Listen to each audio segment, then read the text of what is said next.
Sam Seder. The destiny of America is always safer in the hands of the people than in the conference rooms of any elite. Sam Seder. They are unanimous in their hate for me, and I welcome their hatred. We must guard against the acquisition of unwarranted influence, whether sought or unsought, by the military-industrial complex. The Majority Report with Sam Seder. Ever get the feeling you've been cheated?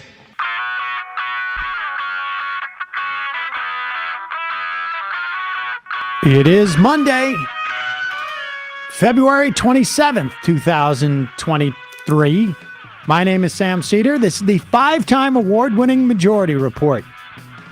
We are broadcasting live steps from the industrially ravaged Gowanus Canal in the heartland of America, downtown Brooklyn, USA. On the program today, Naomi Oreskes, professor of history of science at Harvard University, author of The Big Myth, How American Business Taught Us to Loathe Government and Love the Free Market, co-authored with Erik Conway. Also on the program today, huge news. Jeb Bush endorses Ron DeSantis. It's the kiss of death from The Godfather. Stay tuned to this space. Meanwhile, the Department of Energy issues a low-confidence conclusion that COVID was leaked from a Wuhan lab. Meanwhile, Joe Biden's student debt relief plan in front of the Supreme Court tomorrow. Massive protests in Mexico over changes or proposed changes to their election bureau. Newspapers drop Dilbert cartoon after its creator publicly announces he's a racist. Report: Trump White House demanded ABC censor Jimmy Kimmel. Another new report: child labor increasing in the wake of the pandemic in this country. UK and EU agree to a Northern Ireland trade deal. Fox News censoring its media reporter over the $1.6 billion Dominion lawsuit. Alyssa Slotkin announces her Michigan Senate run. Elon Musk lays off more at Twitter and then announces that the media is racist against white people. He's in solidarity with Dilbert. Yep. All this and more on today's Majority Report. Welcome, ladies and gentlemen. Welcome. It's the beginning of the week. Welcome back to me. Welcome back, Sam. Emma Vigeland, of course, Yes. my co-host, did an excellent job in my absence. Did you watch?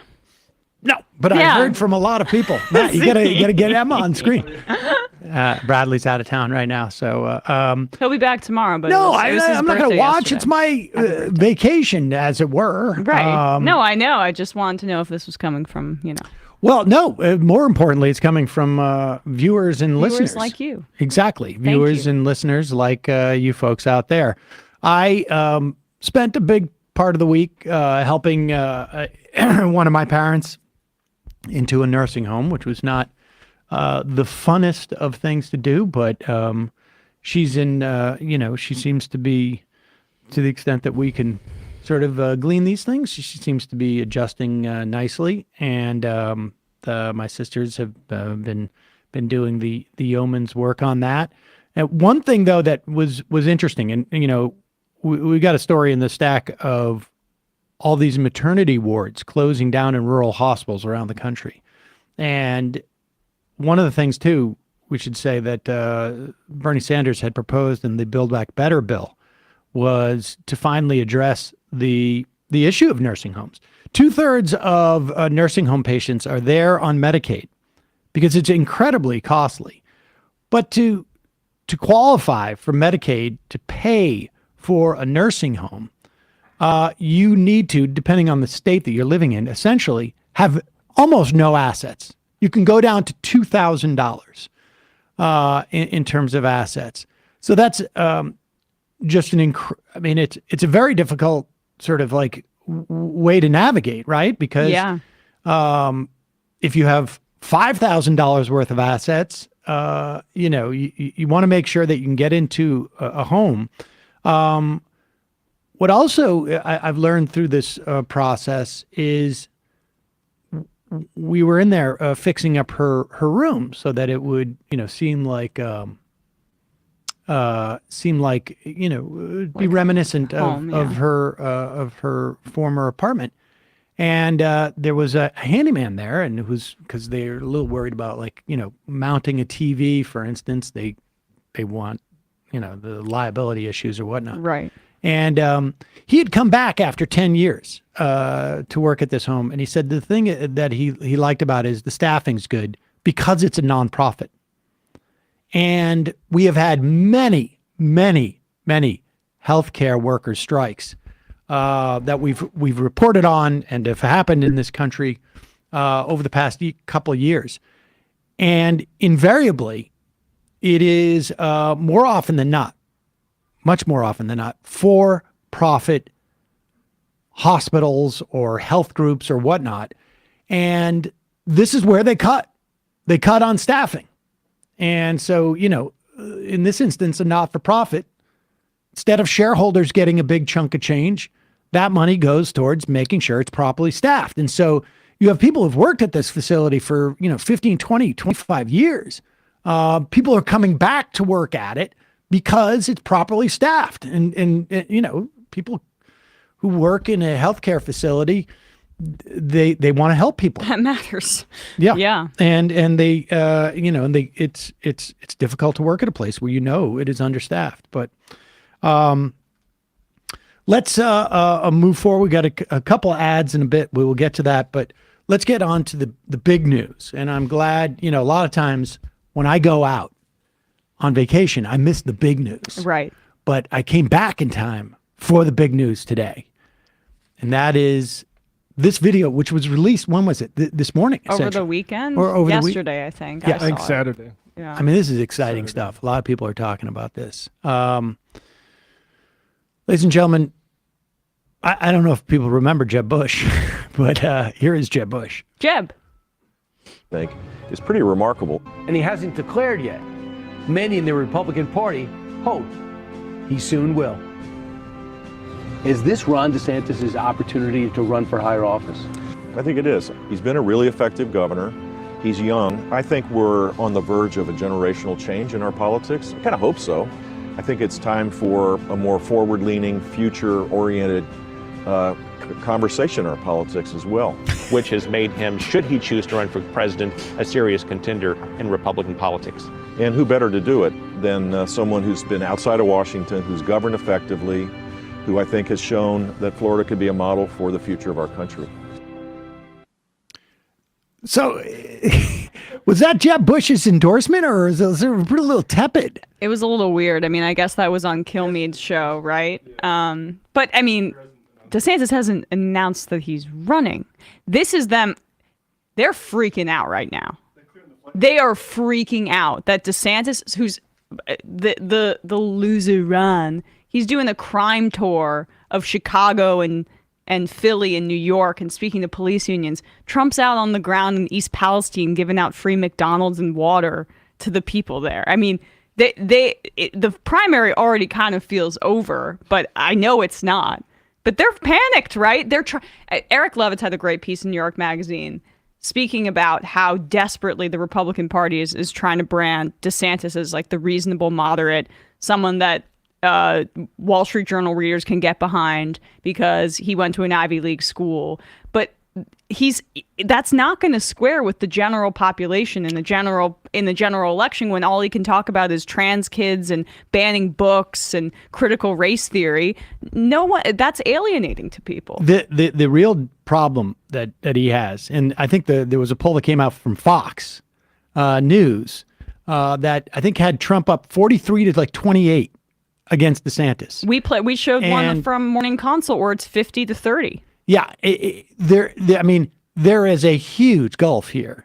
Now, it's conceivable that if all of the supporters for all the other candidates rally around DeSantis, if DeSantis turns out to be really dynamic and whatnot, maybe there's a slight chance it'll be competitive. But the problem that DeSantis has, as you just alluded to, is that to beat Trump, he's going to have to get even more anti-trans, more anti-book, more anti-black, more anti-history than he is now, which is incredible how, much of a freak show he is. And there's no way you can hide that from the American public. And so it is going to be a huge turnoff as he chases Trump. Here's Donald Trump on Truth Social, apparently still waiting for whatever the non-compete clause that he signed for his own thing. Fox News is promoting Ron DeSantis. So much, so hard, and so much that there's not much time left for real news. Reminds me of 2016 when they were pushing Jeb. Well, the new Fox poll, which have always been purposely terrible for me, has Trump in all capitals, crushing DeSanctimonious. He's using two different versions of the DeSanctus. I don't get DeSanctus, but I mean, I guess he's getting It's Latin for on us. holy because it's holier than thou. How many times do I have to explain it? But they barely show it. Instead, they go with losers like Karl Rove, Paul Ryan, and now Jesper. That's what? Esper, right? That's oh. Yeah. Who? He's a yes man. Yes. Got it. Although he said no to me. He can't even get that right. Who have been wrong about everything. Isn't there a big, beautiful network which wants to do well, and make a fortune besides? Fake news! So what's Ron DeSantis? We're going like Sanctus, he's above it all? We're going Latin? I don't know. He's holier than thou. I don't know. Veni, vidi, vici, Ron. I'm going to conquer you. This is gonna this is gonna be an interesting primary. I don't say fun, although I think it's gonna be fun, but I don't say fun uncouth because to say it's fun. Well, it's not couth to say it's gonna be fun. We're and gonna also, have fun. It could lead to a disaster. War with China. I mean, God knows, Yeah. frankly. But Or invading Mexico, like his son's been talking about. But this is the fun part. I mean, like, this is the time where we can party as the flames kind of before they engulf us, right? Right. I guess that's true. And so, when you know the flames are coming, it's not necessarily quite as fun. Well, especially when you've done it already. That's called cognitive dissonance. 2016. I still remember it. I'm not that old. But in a moment, we're going to be talking to Naomi Oreskes. She's a professor of history of science at Harvard. She's written a book. Well, she was the one who, or I should say, she and Erik Conway wrote Merchant of Doubt about tobacco. Oh, right. And which was a huge book. And then I think became a documentary as well. Now they're dealing with just the entire free market, the big myth, how American business taught us to loathe government and love the free market. You're going to want to stick around for that. Message today from one of our favorite sponsors, Sunset Lake Seder, introducing its newest topical product. I have loved their existing salve, but they have it's for muscles, but I used it for eczema as well. They now have an extra strength muscle rub, and all of their Sebede topicals, doesn't matter whether it's like the lotion like this or their new salve, or their existing salve or their new muscle rub, are 25% off if you use the coupon code EXTRA at checkout. Their new extra strength muscle rub is made with quality ingredients like beeswax, shea butter, arnica, full spectrum Sebede oil, menthol and camphor oil as well. You're going to recognize the scent and the cooling feeling, and will help with your minor soreness and deep aches, and includes lidocaine, which is a topical anesthetic. Folks at Sunset Lake Sebede, Super excited to release this. If you like their Solve, you're going to love this new rub. It has 3 times as much CBD as their hemp Solve. Their extra strength muscle rub is made with quality ingredients, like I say. And I love that Solve. I'm excited to try this. And Emma took a big whiff of it, and she said, It smells good. She said, I am okay doing this, because it's actually true. Like, as long as it's not floral, right? I don't have a bad reaction to it. And it's also great. You know what I like doing is rubbing that stuff when I got a cold or stuffed up. We were just saying I could use that right now. Sunset Lake, a great company. They don't use any pesticides or herbicides in the growing of their CBD. Also, it's all outside, which is huge, both from an environmental standpoint in that it saves, the electrical grid. Also, I've been told outside hemp is the best, but they also, they use integrated pest management. They don't use any herbicides or pesticides. Like I said, all of their stuff is third-party tested. They have great business practices. They've just they donated $1,000 to, who was it? To the, another strike fund. $1,000 to the Amalgamated Transit Union, a local 689 down in DC. We reported on that, on those strikes down there. And they're just a great company. SunsetLakeCBD.com. Check it out. Also, if you use Left is Best, you're going to get that, every day 20% off. But if you go and use Extra right now, you will save an extra 5% on their salves. Salve, I think.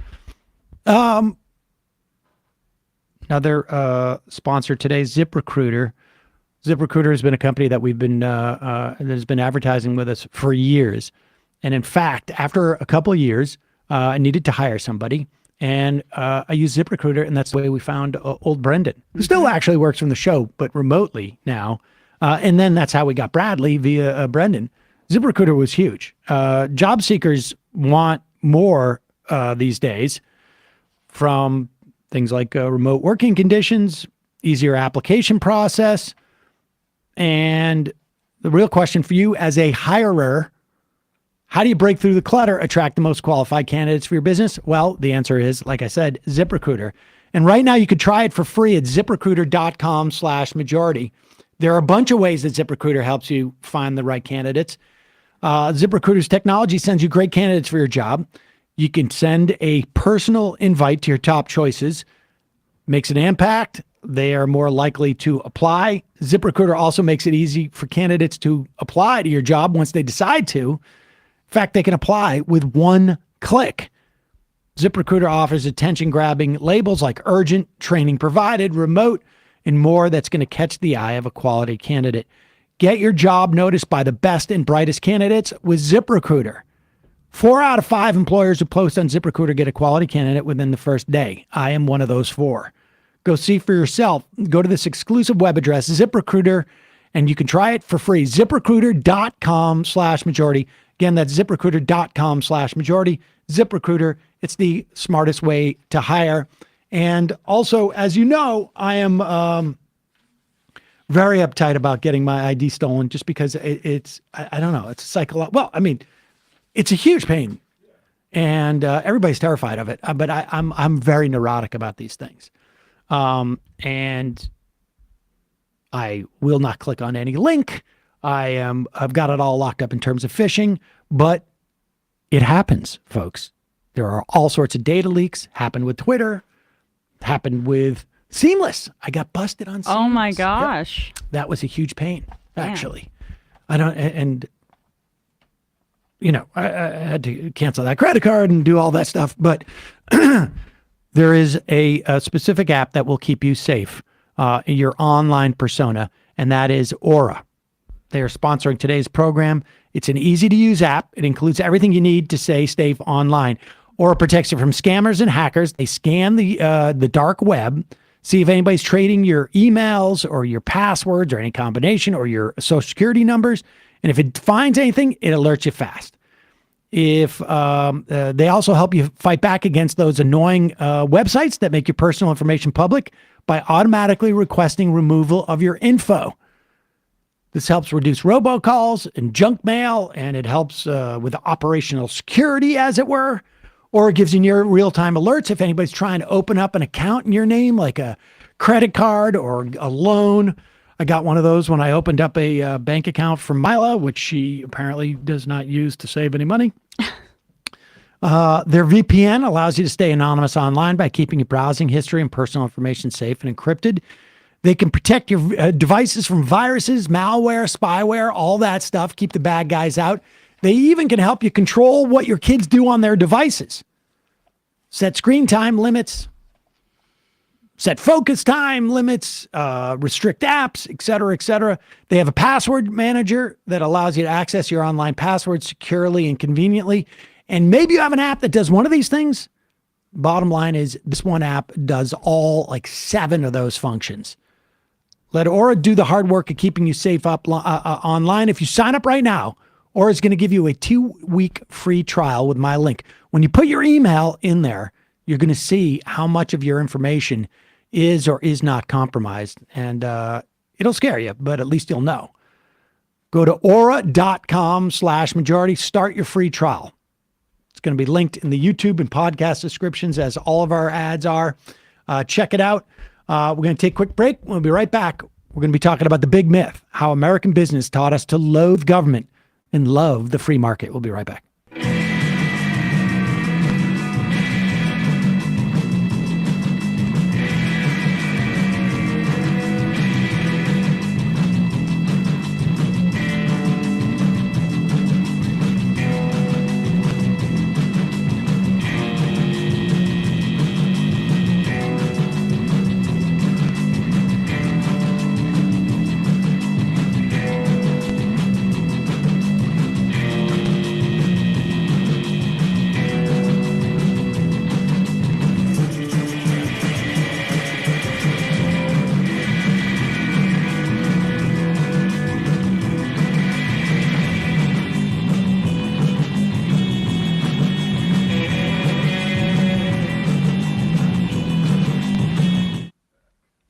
We are back. Sam Seder, Emma Vigeland on the Majority Report. I want to welcome to the show Naomi Oreskes. She is a professor of history of science at Harvard University, author of The Big Myth, How American Business Taught Us to Loathe Government and Love the Free Market, which she co-authored with Erik Conway.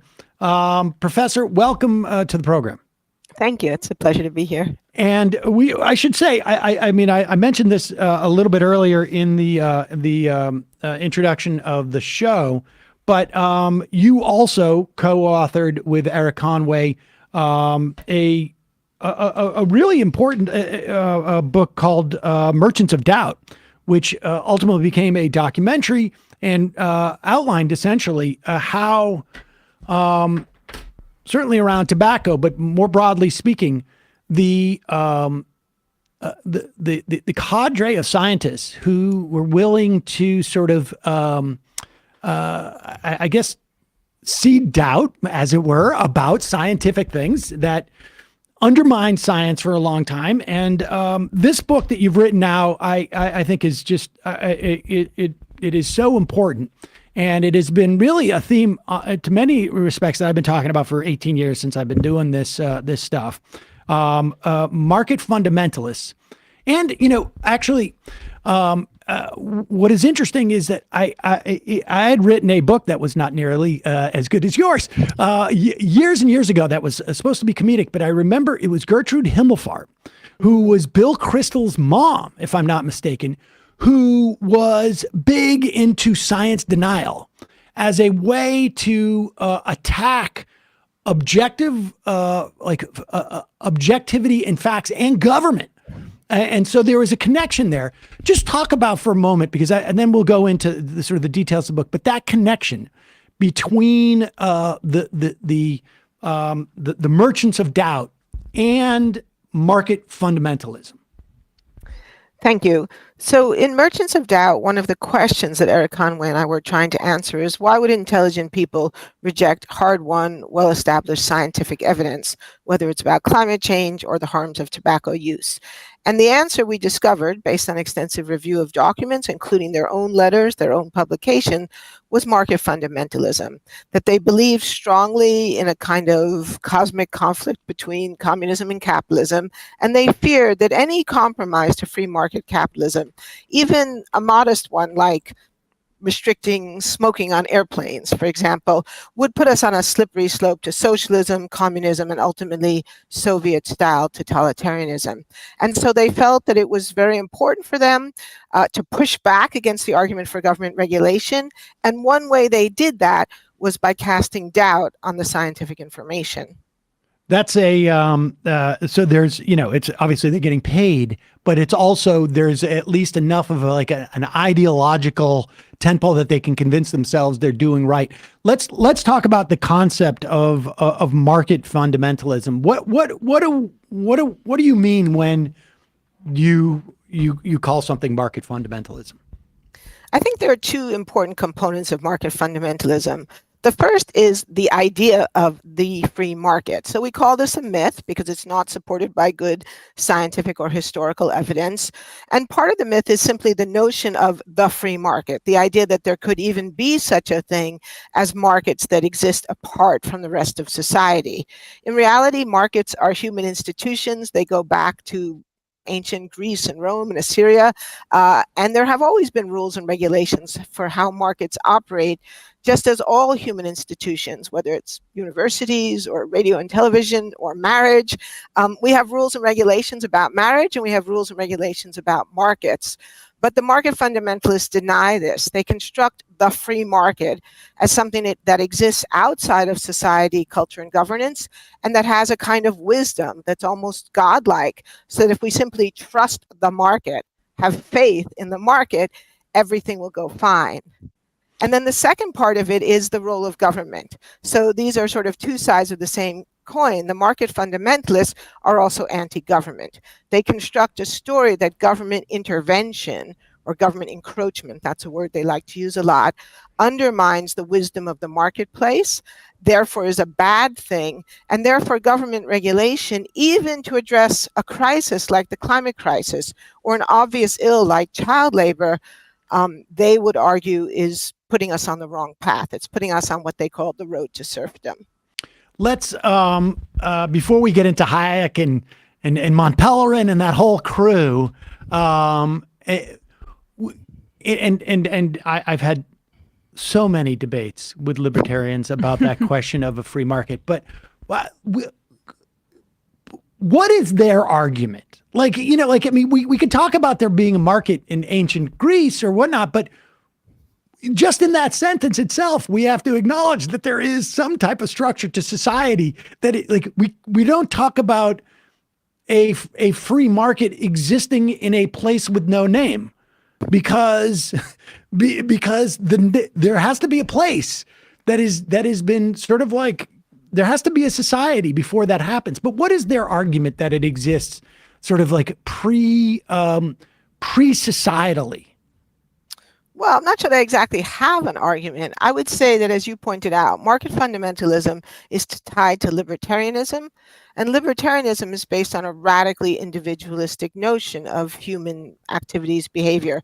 And so it privileges the individual, and it really glorifies the individual to such an extreme extent that if the government proposes, or if reformers propose to regulate something, let's say smoking, these folks will say, no, it's up to me to decide whether or not I smoke. It's not up to the government, and I don't want the government telling me whether or not I can smoke, because that leads to tyranny. Now, up to a point, that argument is legitimate, right? I don't want the government telling me how to live my life either, except when what I do hurts other people. And the problem is that, and Hayek von Heim himself said this, everything we do affects the people around us. There are very few things we do that only affect ourselves. And many of the issues that have come to the fore in my work, whether in Merchants of Doubt or in this new book, The Big Myth, are about activities that people do that hurt other people, whether it's smoking cigarettes, dumping carbon pollution in the atmosphere, employing children to work in factories. These are all things that aren't just a matter of what I want to do personally. They're also things that dramatically affect everyone around me. How American is this, uniquely so? I mean, is it, and how new would you say is like the church of market fundamentalism? Well, in the book, we tell that story. And we argue that it's not uniquely American. In fact, the key ideas really come from Europe. They're founded in Europe, mostly in Vienna, in the Austrian School of Economics, and then, as Sam just referred to, by something called the Mont Pelerin Society, which was founded in Switzerland. So the key ideas actually come from Europe. But they take on a certain resonance here in the United States, we argue, for two reasons. One is because the radical individualism at the root of this ideology resonates with key aspects of American culture. So the United States is a more radically individualistic place than many other places in the world. And for better or worse, many Americans really do strongly feel strongly about American individualism, that that's a good thing. So market fundamentalism builds on that American commitment to individualism. And like all good propaganda, it has a kernel of truth, because as I just suggested, up to a point, individualism is a good thing, but like many good things, it can be taken too far. The second part of the story, and this is again what we document in the book, is the way in which a group of business executives cultivated these European schools of thought, brought the key thinkers to the United States, paid for them, and worked behind closed doors to get them hired at key universities in the United States, and then consciously and deliberately promoted their work in ways that they thought would resonate with American people and in American culture. I want to get into that because this is it's so important. I think this book is so important insofar as like it really outlines that this is a project. This has been a project. It is not. There's nothing organic per se about this. But with that said, the individualism thing also feels like feels like just one element of what it is that Hayek was trying to sort of like promote that just stuck because there was a tradition of this in the United States. Like, for instance, like it is so post hoc, it seems to me, in terms of justifying no government intrusion, because you can't say it's my individual choice to smoke a cigarette because cigarettes would not exist without sort of the structure of society. Like, this is like, you can't say it is for me to do what I want with my property because property is a legal definition that needs a society to determine that. I mean, it's nonsensical on some level to start with an individual relying on a social construct, but they sort of skip that part always. And it's interesting the way they do that. But let's go back to the really nascent stuff in this country, because there was even prior to Hayek and the Road to Serfdom, prior to Mont Pelerin, there was in this country a demonization of government in service of business interests. But let's talk about that. I guess we're going back to like National Electric Light Association. Right, or even a little further. So the book begins in the early 20th century with debates over child labor and workmen's compensation. And what we point out, something that many Americans have forgotten or perhaps never knew, is how incredibly dangerous and brutal American capitalism was in the 20th century. So hundreds of thousands of children worked in mines, factories, and mills across this country, some as young as 2 years old. And the death rates and the injury rates for these children was astronomically high. Workplace injury, adult workplace industry was extremely high as well. About 1 in 1,000 workers were killed or injured on the job every year. That would be the equivalent in today's terms of over 1.5 million people. And so this was recognized by observers at the time as a crisis. It even had a name. It was called the accident crisis. And so reformers, which included some business leaders, wanted to try to understand what could be done to make the factory, the working place, less dangerous. And what they came to were two ideas. One is that child labor should not exist, that children should be in school, not in factories. And the other was that the United States needed a system of workmen's compensation, similar to what already existed in Germany and the United Kingdom. And a key fact in this story was that workplace injury was much lower in Germany and the United Kingdom. And people concluded it was because workmen's compensation, which was a kind of insurance program, actually created a positive incentive for factory owners to clean up their factories to make them safer, because then their insurance premiums would be lower. And so the argument was made that child labor should be greatly limited and that adult labor should be protected by a system of workmen's compensation. Both things that we take for granted today. But this is where we to find some extent, we should say there was a big report today in the New York Times about the comeback of child labor, which I think is tied to, the sort of the empowerment of labor, post COVID, but we'll put that aside for the moment. No, I know. And I've actually pitched the New York Times a piece on exactly this point, because in fact, we are living with a kind of resurgence of some of these really noxious ideas. But the point is, or at least what we argue in the book, is that we begin to see the beginnings of this argument take place. The argument that the government should not get involved because this would be denying the freedom of businessmen to run their businesses as they see fit. And so we see the early origins of this story, which then get taken up more vigorously in the 1920s and 30s and carried forward. And we should say this is where the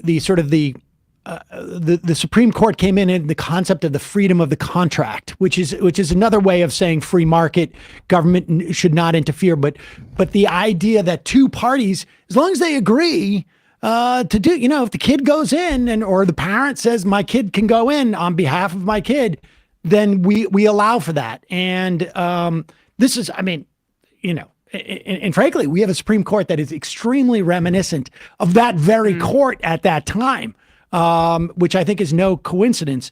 And so there's this battle about, the worker safety and child labor. And then we get to, I guess, the National Electric Light Association, as this becomes, as there ends up being a more sort of like, I guess, a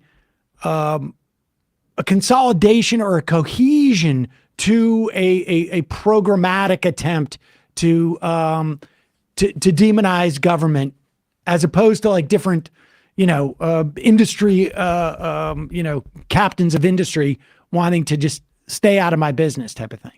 Exactly. And so we discovered this really amazing story about a big propaganda campaign in the 1920s run by an organization, a trade organization called the National Electric Light Association. So this was a trade organization representing the major electrical utilities in the country, as well as the manufacturers of equipment like Westinghouse and General Electric. The question here was really a question about the failure of capitalism. So the arguments about child labor and workmen's compensation are about the social costs of capitalism, people who get hurt during the operation of factories, and etc. But in this case, it was actually about a failure of capitalism itself, the failure of the electricity industry to supply electricity to rural customers. And so a group of reformers, led by the Pennsylvania Governor Gifford Pinchot, argued that in light of the market failure, in light of the failure of the industry to provide electricity to people who needed it and wanted it in rural areas, the government needed to step in. The response of the electricity industry was to launch a massive propaganda campaign. They were subsequently investigated by the Federal Trade Commission in the 1930s, who called this the largest peacetime propaganda campaign in the history of the United States. We're used to government propaganda and wartime propaganda, but this is corporate propaganda during peacetime. And the propaganda campaign was not designed simply to push back against proposals for rural electrification. It was designed to change how Americans thought about capitalism, markets, and government. And so it was a massive campaign, and it's a whole chapter in the book, but just to give you a few highlights, one of the things they did was to hire academics, essentially shills, to present the corporate case and to lie, to misrepresent the facts about the cost of electricity generation. So one of the points that Pinchot made was that in countries where electricity was generated through municipal utilities or through government agencies, as in Canada or parts of Europe, electricity was actually cheaper. But the industry paid academics to say that it wasn't, to write reports, and then they would issue press releases and get the media, which at that time was mostly radio, but also print media, to quote these experts. So it's a kind of merchants of doubt story, avant la lettre in the 1930s. And then the other key part, and really the really noxious part, was that then they rewrote textbooks. They took textbooks that actually talked honestly about the market failures, the corruption in the electricity industry, and hired paid academics to rewrite those textbooks, distributed the new textbooks free of charge to libraries across the country, and pressured publishers to adopt the new textbooks and get rid of the old ones. We should say there are three areas in which we see these assaults. And maybe this was the first time that we saw that, but academia, mass culture, and politics. And these are the sort of the three-legged stool, if you will, of the corporate assault on public consciousness. It's always like there's so much convergence around like Austria around that time, like with a guy like Bernays, coming out and, this is a big propagandist. And so much of this seems, I just feel like if it wasn't for Austria, we would have a much better world this day, with all due respect to Austria. There's a lot of I need to disassociate myself. No, I understand. That's my own little hobby horse, but Austria didn't turn out some great things around that time. I don't know if people remember, but nevertheless, so they set the sort of the template for this like trade or industry, I guess, propaganda push. The next iteration we see on a scale like this comes in the 30s from the National Manufacturers Association. They come out with a thing called, which I thought was fascinating, a tripod of freedoms, which made me immediately think, like, did FDR get his four freedoms as a way of pushing back on this? But it's a question for you. But talk about the tripod of freedoms, and this is also the group that helped promote Reagan later a little bit, didn't it? Okay, but as an actor, I should say, or post actor. But tell us about the NAM, as it were, and their tripod of freedoms. The National Association of Manufacturers was, in the 1930s, the largest trade organization in the United States, representing manufacturing businesses throughout the country. They were also a really important player in this story. So in the 1930s, they pick up on what NELA has done in the 20s, and they decide essentially to do it again, but to do it better and bigger. And one of the things that they realize, and we have the documents where they say this, so this is NAM officials, NAM staff discussing this problem. The problem is that the ideas that they're promoting are obviously self-serving. They obviously represent the interests of the ruling classes of what then was generally referred to as big business. And in many cases, they're factually incorrect. We know that NELA paid people to lie. So the NAM staff think about this problem. They say, what we need to do is we need to connect this argument to something that Americans love, something that all Americans cherish and care about, so that it will have more resonance with the American people and it won't look like it's just big business supporting its own prerogatives. And the idea they land on is freedom. And I have to say, when we found this, it was pretty chilling, because we had written about how the tobacco industry had done the exact same thing in the 1980s and 90s. Here was a trade organization doing this fully 50 years earlier. And so they developed this idea that they called the tripod of freedom. And they launched a massive propaganda campaign in the late 1930s and early 40s based on promoting the idea that American society was founded on three inextricable ideas: representative democracy, so far so good, the civil and political freedoms protected in the Bill of Rights, also good, but the third one, free enterprise. And they claim that because it's a tripod, if you compromise any one of these legs, the tripod will collapse. The whole of American society will collapse. Now, of course, the particular leg that they're trying to promote is the free enterprise leg. And this is interesting in two ways. First of all, they invent the term free enterprise. The historian Larry Glickman has written a great book just on that. Previously, people referred to it as private enterprise, but they say, oh, no, we don't want people thinking this is private. We want people thinking this is free. So they call it free enterprise, and then they create this story about how it's foundation to American culture.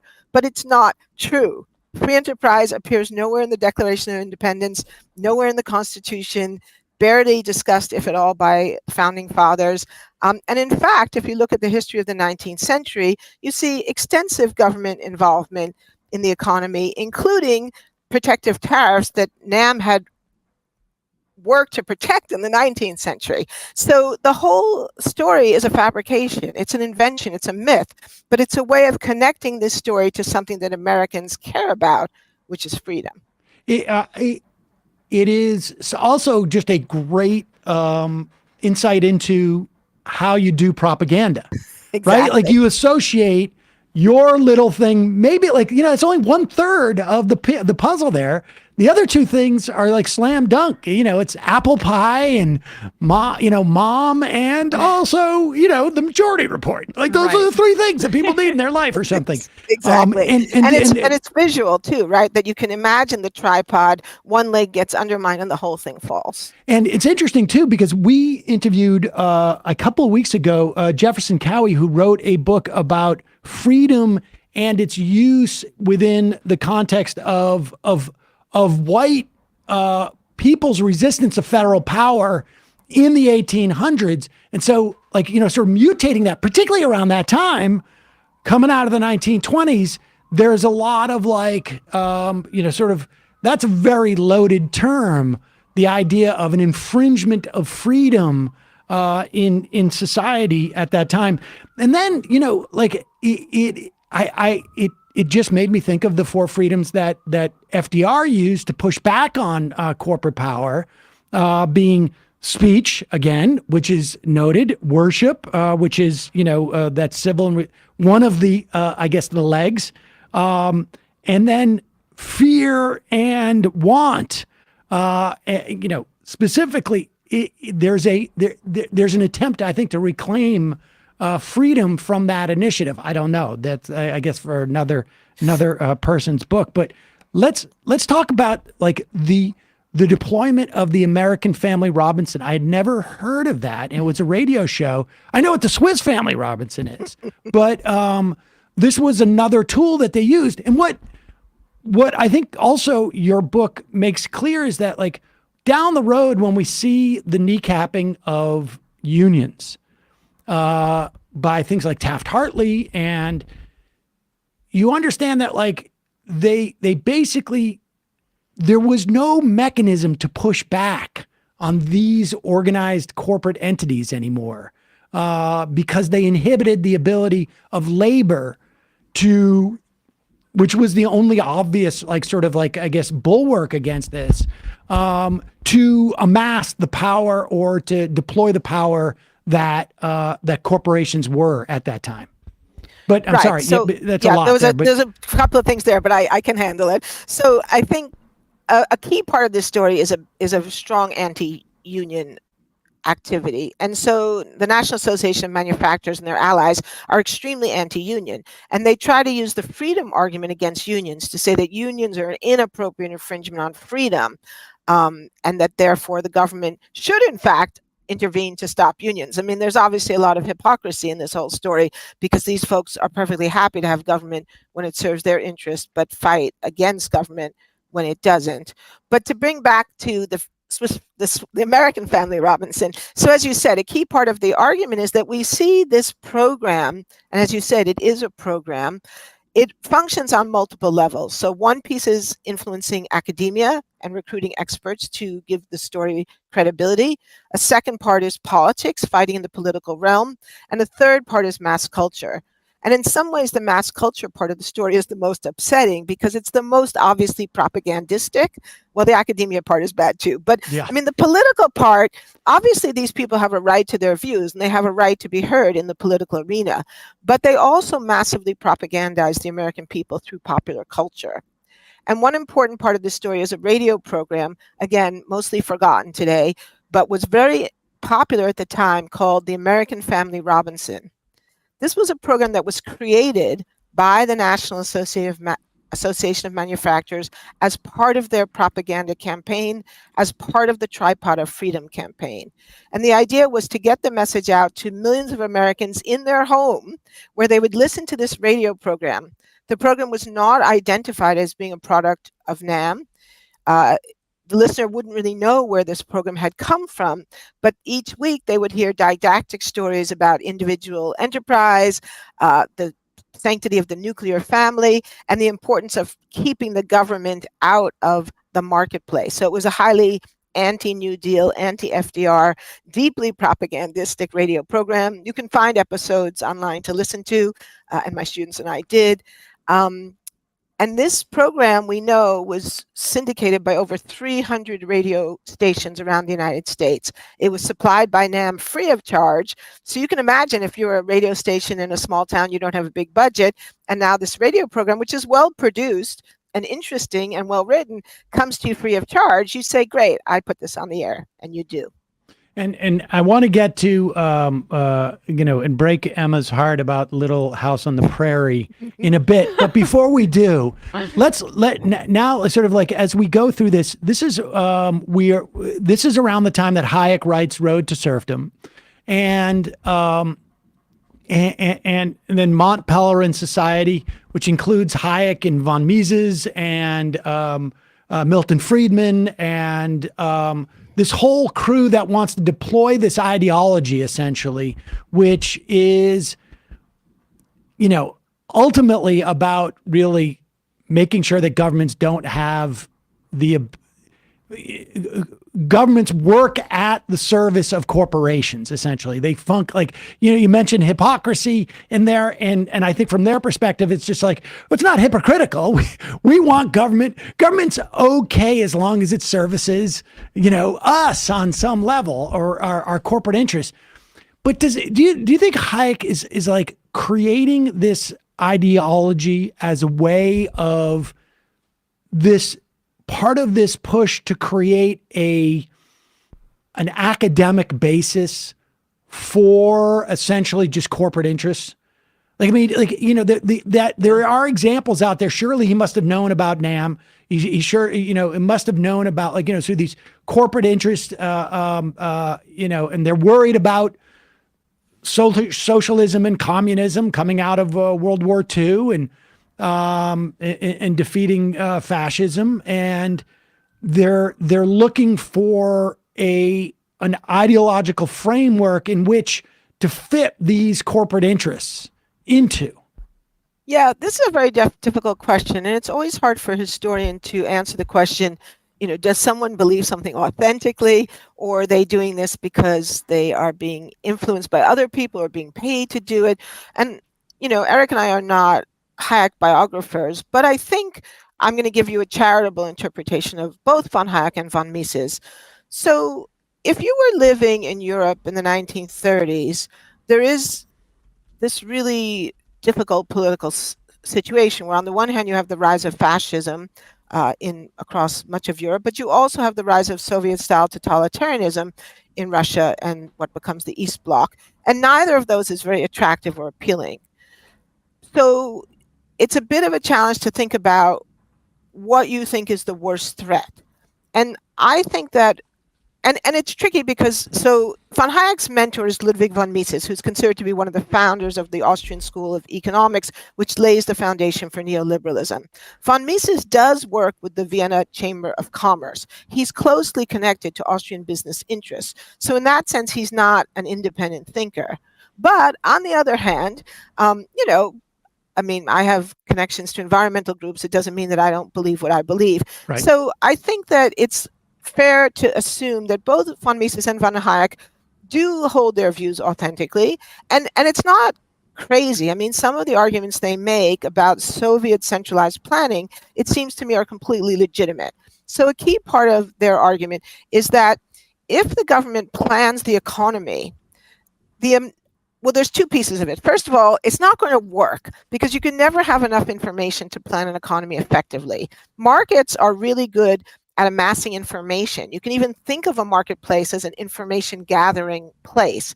And so therefore, centralized planning is probably going to fail because you'll never have enough information quickly enough to make the planning work. I think that's a credible argument. I think it's probably right. But then they go further and they say, but more than that, to plan the economy, the government has to control people, has to control workers. It has to say who gets to work where, how many people will work in the shoe factory, and how many people will work in the munitions factory. And from there, you're on a slippery slope to totalitarianism. Okay, that might even be right too. But then there's the third piece. And the third piece is where it gets ugly, because then they say, so therefore, in Western democracies, in places like England, for example, if you have a national health service, that's an intervention in the marketplace, and that's going to put you on the road to serfdom. And that's the key move that Hayek makes, that it strikes me as not supported by history and not really logical, because like all slippery slope arguments, it implies that people have no capacity to make judgments. Now, what we do know here, and forgive me for the detail, but it's an important point, I think, to understand how this all operated. We do know that in the 1930s, von Mises was serving as a consultant to the National Association of Manufacturers. And in the 1940s, this coterie of businessmen make the decision to bring those men to America to promote Austrian-style economics in the United States with an American spin. And so even if we grant von Mises and von Hayek 100% integrity, and I think for the sake of argument, it's probably a good idea that we do, but we see the way they get developed, used, exploited, and also dumbed down in America, because that's a key part of the story too, how this rather subtle and nuanced argument is repackaged for an American audience in a much more propagandistic way. Yeah, I mean, it's almost irrelevant to me. I mean, I suppose from a historical standpoint, it's like, were they sincere or not sincere? It doesn't, that's irrelevant to me. I mean, but I do think that they had a project too, which was like, can we rationalize this impetus into a deployable ideology that can exist and almost sort of like backfill the reason why ANAM, for instance, wants these things. And I think that's a sincere endeavor. I mean, on some level, I'm, arguably in the same business. I don't, it's just, I like my ideology better. Well, except that you have fact checkers, and I don't pay academics to lie. I mean, that's a pretty big difference. That's a pretty big difference. I also go about my business in a different way, but I mean, it's the impetus is the same. I mean, how I've got a story, they have a story, they want to deploy it. Theirs also involves, unethical things, I think, and paying scientists to spread disinformation. But the impetus is the same. Like I have this ideology, and how do we make it is something that is sort of digestible. And so it almost like goes from the impetus for places like NAM and this and that, and these nascent sort of like economic ideologies that are developing. The road to serfdom and Mont Pelerin is really sort of like ways in which to re-export this idea internationally, it seems to me. And it comes back to the States, and we start to see the beginnings of like a programmatic idea of both impacting academia, politics, and popular culture. We're jumping ahead a little bit, but yeah, this is insane to me. I mean, I grew up reading some of this, right? And I did not realize that Little House on the Prairie, which you spend a good amount of time speaking about, was a part of like a libertarian indoctrination propaganda effort. To talk about that a bit, because I think that might blow some people's minds. Yes, and one of the things that's so ironic about this whole story is All the while, these folks who were writing about are massively criticizing the Soviet Union for propaganda. And particularly, they reserve particular vilification for what they see as the Soviet attempt to propagandize children. And yet they do the exact same thing. Maybe they recognize it because they know it when they see it. So one of the kind of shocking pieces of this story, and here I want to acknowledge two other scholars whose work we drew on a lot, Caroline Fraser and Christine Woodson. It's the story of the origins of the Little House on the Prairie series. So like millions of other girls, I read those books too growing up and believed that they were the true life story of Laura Ingalls Wilder, a young girl, teenager growing up on the American frontier. That's how they were marketed by their publisher, and that's what I think most of us thought when we read those books. But it turns out it's not true. And it's not true on a couple of different levels. First of all, Laura Ingalls Wilder didn't write those books. She made rough notes for the books based on actual incidents of her life, but they were crafted into stories by her daughter, Rose Wilder Lane, who was a libertarian thinker, author, and journalist who happened to be friends with Herbert Hoover and was a close correspondent of J. Howard Pugh, the president of Sun Oil Company, and also a major leader in NAM. So there's a direct connection between the Wilders, NAM, and the other business executives that we track in the story. Rose took her mother's notes and crafted them into libertarian parables, emphasizing success through hard work, individual initiative, and no need for help from the government. Well, that was a misrepresentation on at least two levels. It turns out the Ingalls family was not actually successful. Their story of life on the frontier was actually a story of repeated failures, but Rose wiped those away and made it all good, made it all successful through hard work. And the other thing, of course, is that the federal government played a gigantic role in the frontier through the Homestead Act, through the railroads, and for better or worse, through the removal of indigenous people. That's for worse. That goes back to the white settler book that we were speaking about, as well as the American conception of freedom also being tied to freedom for whites as we expel or enslave non-white people as well. Right, and it's also particularly hypocritical on the issue of property rights, which we just mentioned. Rose Wilder Lane was a huge advocate of property rights, as many libertarians are, and she was a very, very influential libertarian thinker. Again, someone who's been mostly forgotten, but was considered one of the three most influential libertarian thinkers in the mid-century. So in her book, The Discovery of Freedom, which is a nonfiction, a book that claims to be nonfiction, although it's filled with falsifications of history, but she makes a very strong point about the centrality of property rights.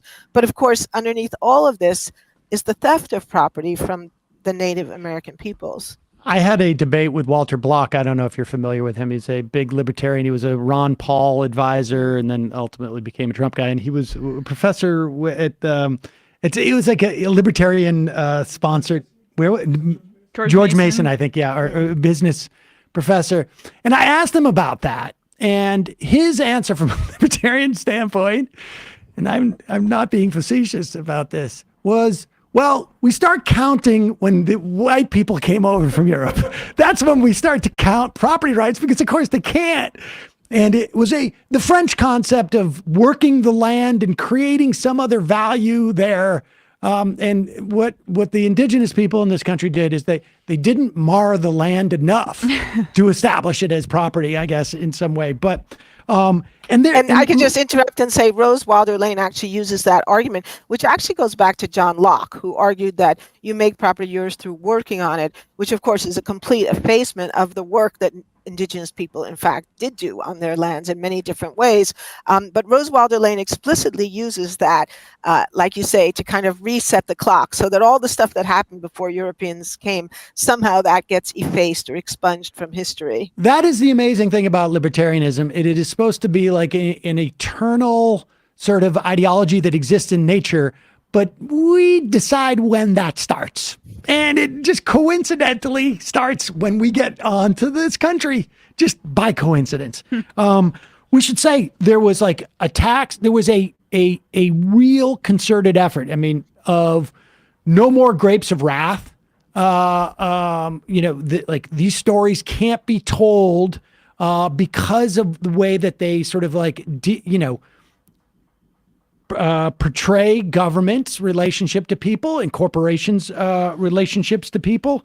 Tell us a little bit about Norman Vincent Peale, because this is really fascinating. I mean, I guess like I grew up with Reagan and to some extent Carter and Clinton, so I'm, that's less of a surprise. We can see, they're almost coasting. Well, Reagan's not so much, but certainly Clinton's coasting on a lot of this stuff. But talk about Norman Vincent Peale, because all of this is so important to the way that we interpret information today, I think. Yes. So one of the things that made this book hard to write is we kept finding more material, more connections, more things that were relevant to the story, which is why, in the end, we ended up with a rather big book. And we like to say it took a big book to describe the big myth. So as I mentioned before, one of the problems that these propagandists had was that their account of history was false. Their account of electricity markets was false. The stories that Rose Wilder Lane told about her mother were false. So they're constantly grappling with having to brush aside the truths of history, the truths of people's lives. But there was another problem that they encountered that was different and in some ways maybe even more profound. And it had to do with our understanding of Christianity. So in the 1920s, 30s, and into the 40s, many American Protestants felt that capitalism was not really compatible with being a true Christian. Jesus, after all, had preached a message of love for the poor. Famously, in the New Testament, it says that a rich man can go to heaven as easily as a camel can go through the eye of a needle. So there's this really strong message in Jesus's teachings that could be viewed even as socialistic. And this is a big, big problem for the captains of American industry, and they know it, and it troubles them. And so they decide that they need to do something about it. And the something they need to do is to realign American Protestants with free market economics and to persuade them that that interpretation of Christianity that I've just been describing is wrong, that actually it's fully Christian to believe in a free market economy that doesn't protect workers or children and in which individuals can amass massive amounts of wealth. And so they do this with yet another project. The project is called Spiritual Mobilization, and it's heavily funded by J. Howard Pugh, the president of Sun Oil Company, who I just mentioned was also a correspondent of Rose Wilder Lane. They fund a minister by the name of James Fifield, I'm not sure how it's pronounced, so a viewer can call in if they know. And he begins to do a number of things. They create a journal called Christian Economics. I'm not making that up. They have newsletters that they send out to ministers across the country, beginning to preach a kind of gospel of wealth, drawing on this idea that people who are wealthy are good people, and that's why God is rewarding them with so much wealth. Trying to influence the curricula in seminaries, and ultimately also supporting a number of charismatic preachers who they believe can be effective in bringing this message. One of those preachers is Norman Vincent Peale, who writes the best-selling book, The Power of Positive Thinking, which, again, not entirely wrong. I think most of us will agree positive thinking does have power, but it's focusing on this idea of individualism, that you can succeed through dint of your own attitude and you don't need the government to help you. Now, two of Peale's parishioners, Mary and Fred Trump. And in later years, Peale... I got to tell you, like the entire time you've been talking about this, I've been holding back my just raging desire to just do a Trump impersonation, going, "It's true, it's true. Everything he's saying is true." Thank you. I mean, honestly, like it is. If you want to understand why Donald Trump sitting on that stage in 2016 was completely bulletproof from anything anybody said up there. And you can see this in George W. Bush was like the CEO president, but Donald Trump was really the culmination of that impetus. Like, Paul Ryan talking about sort of like how, this concept of like being, morally righteous. If you're poor, you sort of like morally, you've lost some righteousness. Donald Trump standing on that stage, there was nothing that he couldn't say that wasn't morally more righteous and correct, because he was the richest guy there. And that's it. and was not and knew enough to deploy that in a way that we've seen like Republican candidates in the past sort of like hold back a little bit. Like I think Forbes ran at one point, the guy with the flat tax. He didn't get out in front because he was ashamed of his money a little bit. He had that old money quality, but Trump, he just realized like this is what we've been building towards where, I'm the king because God said so. I know. And the thing is, we didn't set out to write a book about Donald Trump. In fact, the idea for this book predates Donald Trump running for public office. So it was pretty staggering to us when we found these connections, direct connections to the Trump family, to show and to see, as you just said, the ways in which the foundations for this approach have been laid for a long time and have come to fruition in sometimes really, really frightening ways. Very frightening ways. Well, I guess we can just briefly, as we get into Carter and Reagan and Clinton, I mean, Clinton famously said, the era of big government is over.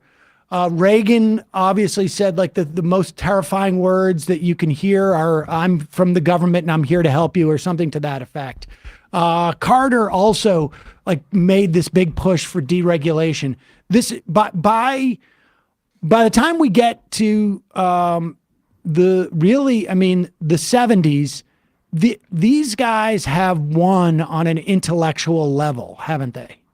Yeah, I think so. And that's really what the third is about, is how these ideas, which were not mainstream through the 1940s, 50s, 60s, how they were mostly rejected by most Americans. Public opinion polls showed vast majority of Americans supported Social Security, Medicare, wanted the government to protect the environment.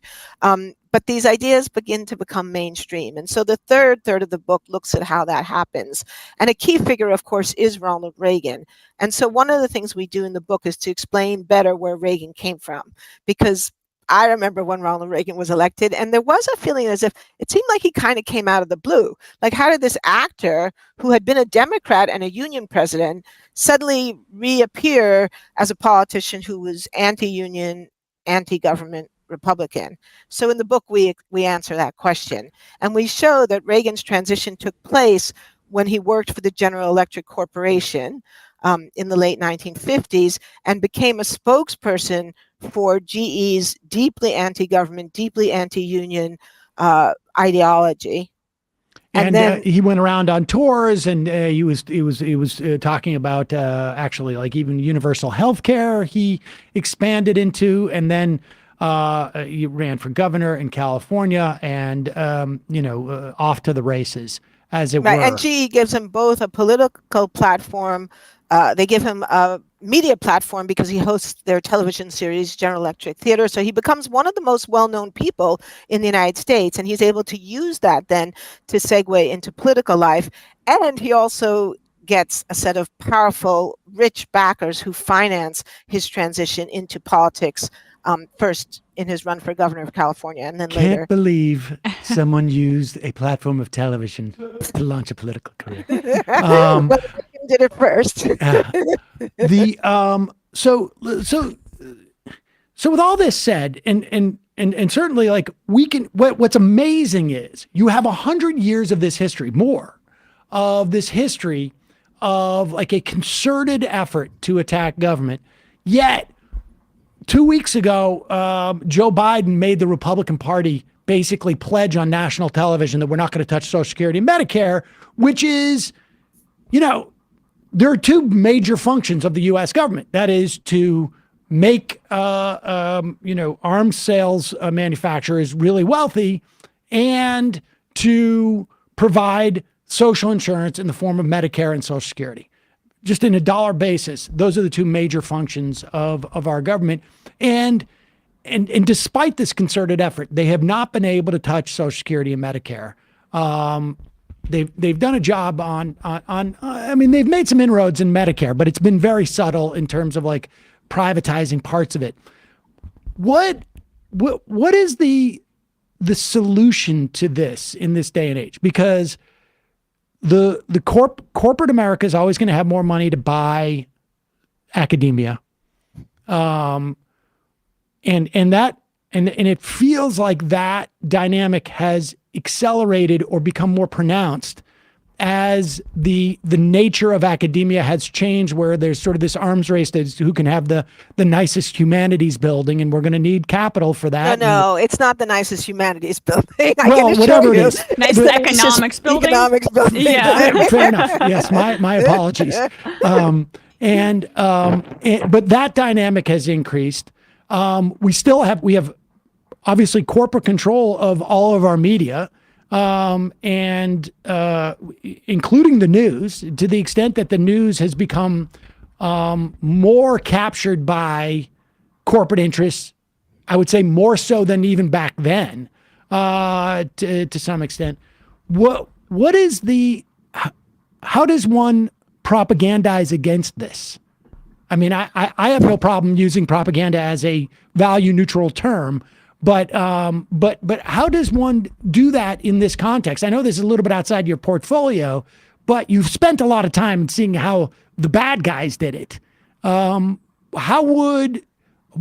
do you see is the solution or a potential solution? Well, I'm going to depart from you on using the word propagandize, because I am going to say we don't have to propagandize, because actually the truth is on our side. Because one of the empowering things about this story is you see how much these people lied, misrepresented, cherry-picked. And in that sense, this book has a very close family resemblance with our previous work in Merchants of Doubt. It's really a book about disinformation and how people get disinformation to take hold.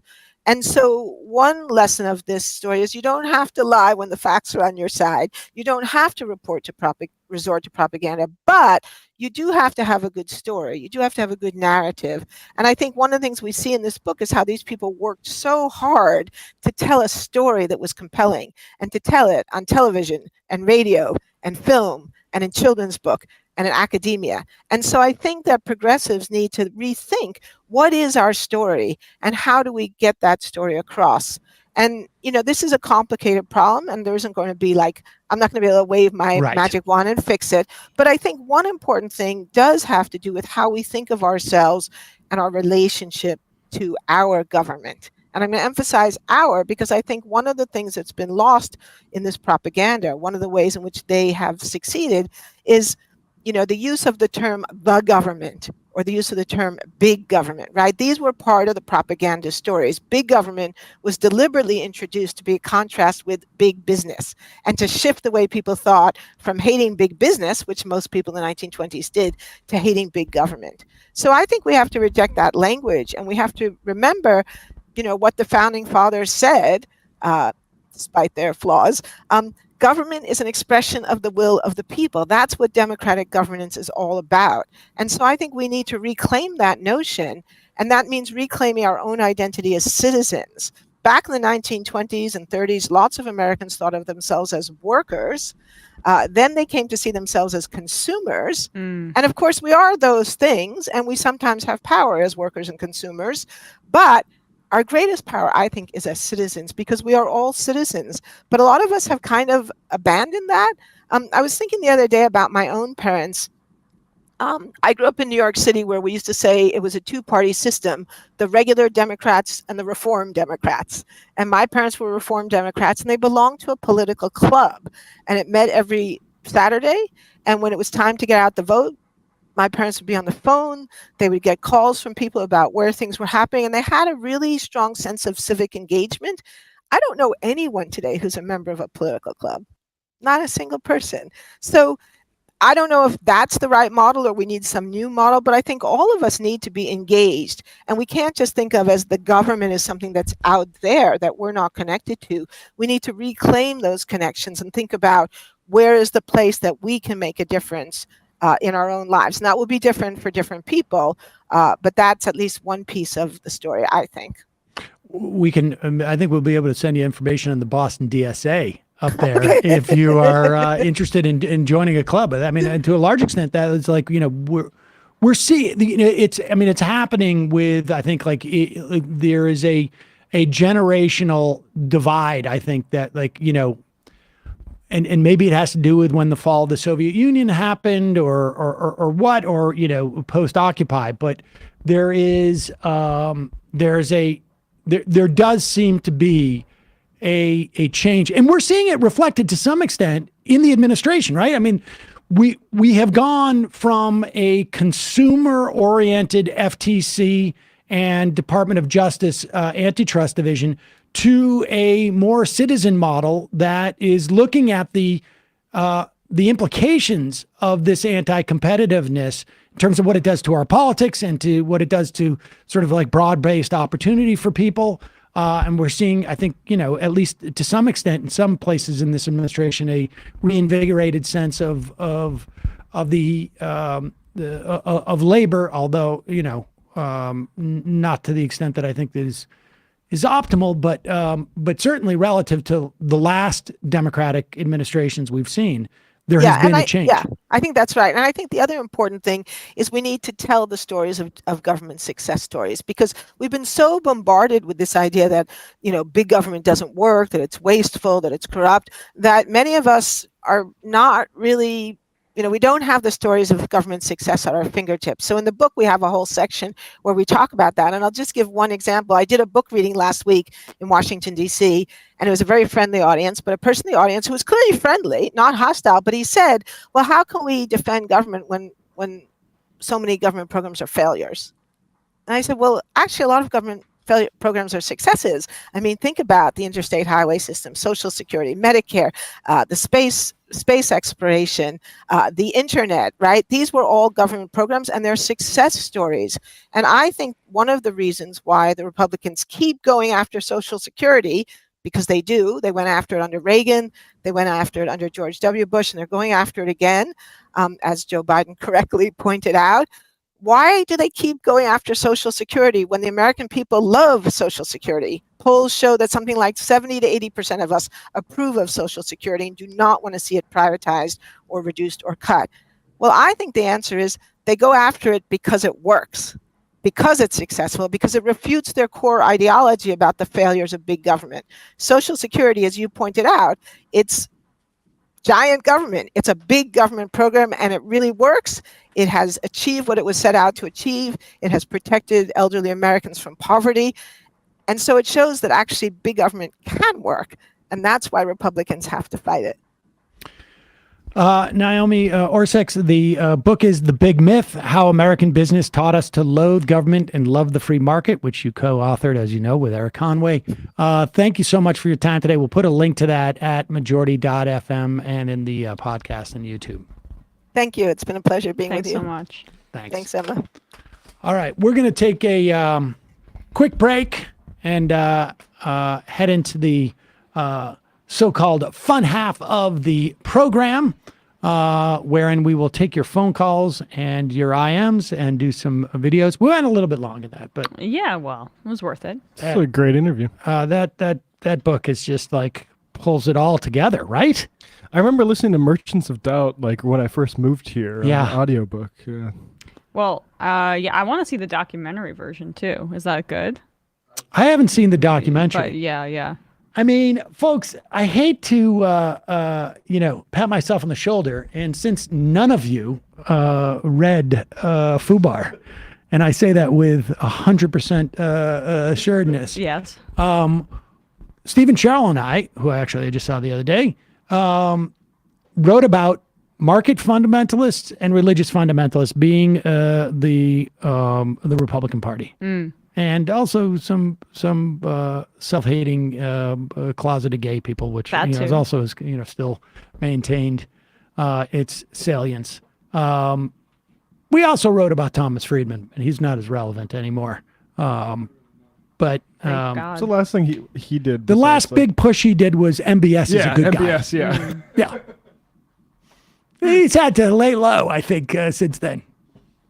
He had to retire his rickshaw metaphors or whatever it was. I spoke to a rickshaw driver, and he gave me a great idea about that explains the entire world. I was at an up-class sandwich shop with my taxi driver for some reason, and he didn't know how to order. Oh my God, I forgot about that. What was it, prosciutto? Oh my God. Don't even get me started. Jesus Christ. Folks, we should put that on the best of list. I feel like, There's honestly, like we already have 5 best of And we're not even in March yet. I know. And I really loved the interview I did on Palo Alto last Wednesday, too. We may have to take an extra vacation. Oh, boy. An extra week of vacation just to get all the best ofs in. I mean, we're not complaining. Folks, just a reminder, it's your support that makes this show possible. You can become a member at jointhemajorityreport.com. You know, I was talking to this has always been a problem with this show. We put out too much show. Mm-hmm. I mean, everybody knows it. Everybody knows it. We put out too much show. If we did one interview a week like this, we'd have we'd probably get more numbers than we get on a weekly basis even. But this is the, I don't know. This is what we started, and we've known this for a long time. But also, nobody else can do this either. Nobody else can do it. Has to be done. Has to be done. But it is your support that makes this show possible.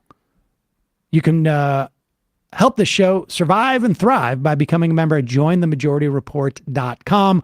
When you do, you not only get the free half free of commercials, you get the fun half too. And we've got, you get to IM the show via the app and other stuff. There's got to be other stuff. So much other stuff. So much other stuff. Including always great in the merch. Works. Great merch. Oh, I had a merch idea the other day. You did? Yeah, I meant to text you, but I didn't want to bother you. All right. Well, I appreciate that. Okay. We can talk about that later. Yeah. Also, don't forget justcoffee.coop, fair trade coffee, tea, or chocolate. Use the coupon code majority, get 10% off. Support our what do you call it? Our sponsors. They make the show possible too. Particularly those guys over at Just Coffee and Sunset Looks every day. A new stocking cap from those guys. I'm excited about this. I needed a stocking cap. So. Oh yeah, they got nice merch there too. Emma, I still have people talking to me about the cheese. Oh Jesus Christ! Yeah, well, I mean, I'm making headlines with that. Today, Matt Leck coming on. Oh yeah. Oh yeah, filling in for Bradley. And we're just going to have some fun and talk about the NBA, maybe some Karl Malone. I also have some... Karl Malone? Yeah. Karl Malone was invited back. The All-Star game was in Utah. And I don't know if you're familiar with the whole Karl Malone thing, are you?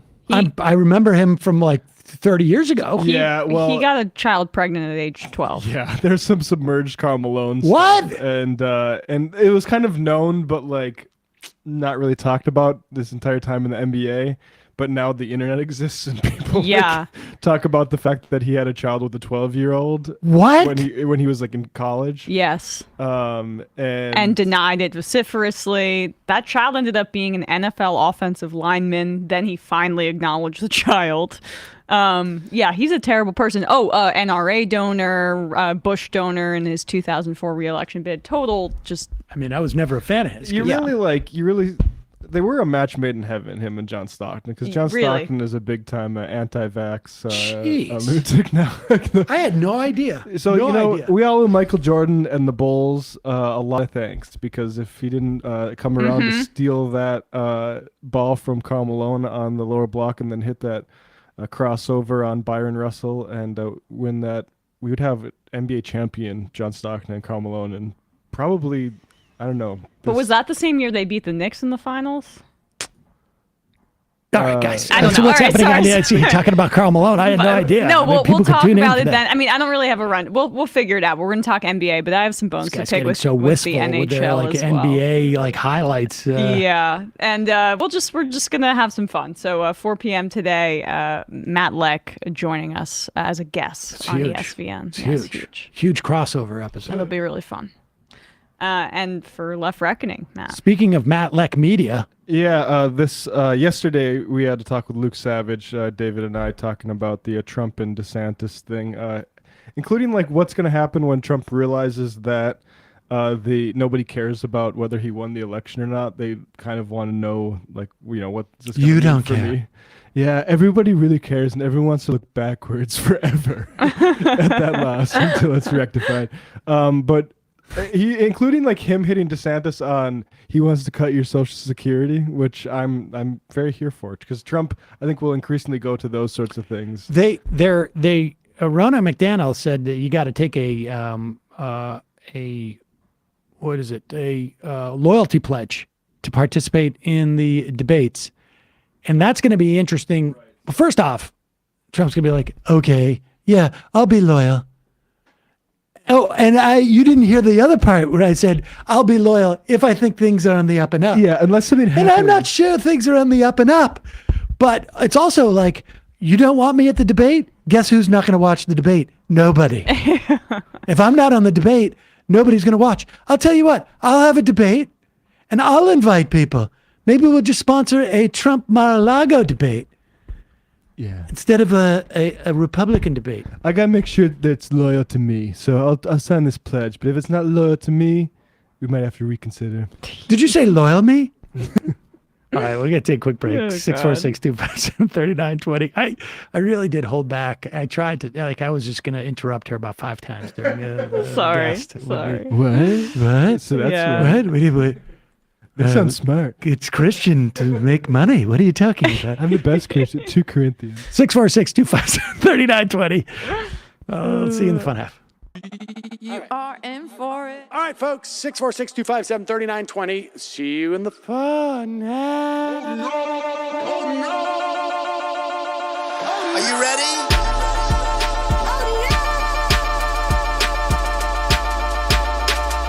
Who sent us this? Alpha males are back. Boy is back. And the alpha males are back. Just as delicious as you could imagine. And the alpha males are back. Boy is back. And the alpha males are back. Just want to degrade the white man. Alpha males are back. I take all of it in my throat. Alpha males are back. Snowflake says what? The alpha males are back. You are a madman. And the alpha males are back. Oh no, Sam Seder! What a fucking nightmare! Bring back DJ. Yeah, or a couple of them. Just put them in rotation. DJ Danner. Well, the problem with those is they're like 45 seconds long, so I don't know if they're enough of a break. That's fucking nonsense. You see white people doing drugs, they look worse than normal white people, and all white people look disgusting. And the alpha males psych. Fuck them. Snowflake says what?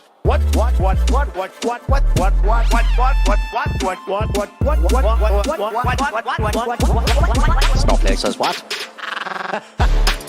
A hell of a lot of bank. A hell of a lot of bank. Okay, I'm making stupid money. Hell of a lot of bank. A hell of a lot of bank. All lives matter. Have you tried doing an impression on a college campus? I think that there's no reason why reasonable people across the divide can't all agree with this. Psych. And the alpha males are back. And the Africans are black African. And the alpha males are black. And the Africans are back. When you see Donald Trump out there, doesn't a little part of you think that America deserves to be taken over by jihadists? Keep it at 100. Can't knock the hustle. Come on, fuck them. Things I do for the bigger game plan. By the way, it's my birthday. Happy birthday to me, Jew boy. I have a thought experiment for you. And the alpha males are back. Africans are black. Alpha males are black. Africans are back. Come on. Someone needs to pay the price for blasphemy around here. I am a total pussy.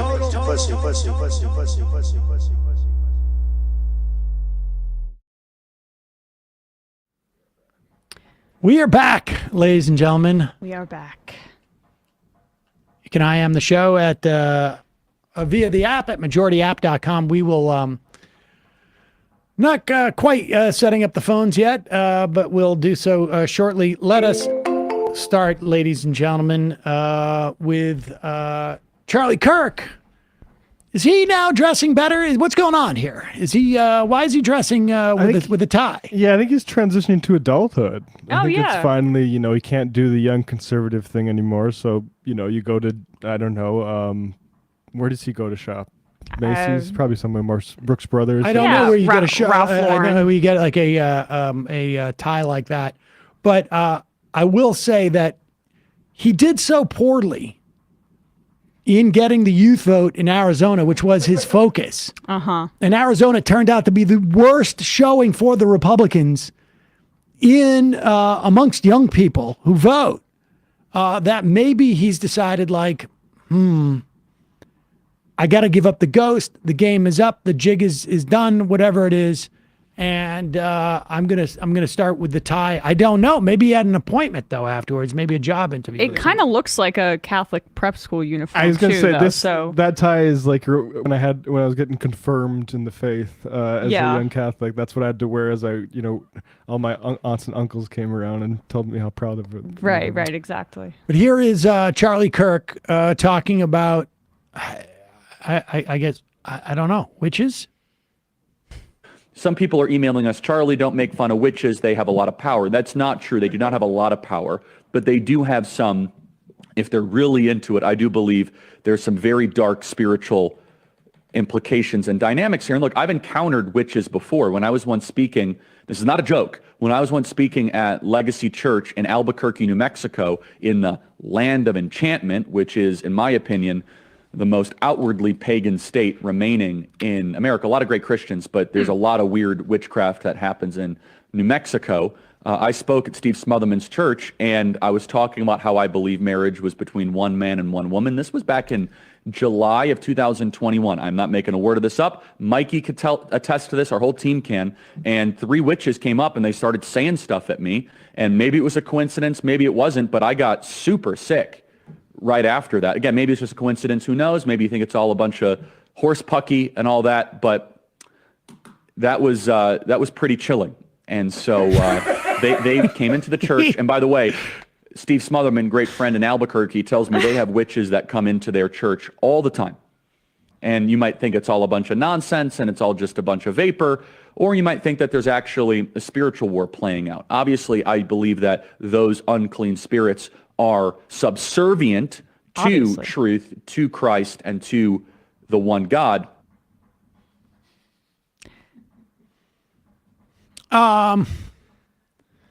He got sick after he was at a church in yeah. 2021, of all times. I mean, ask the producers. I was vomiting for...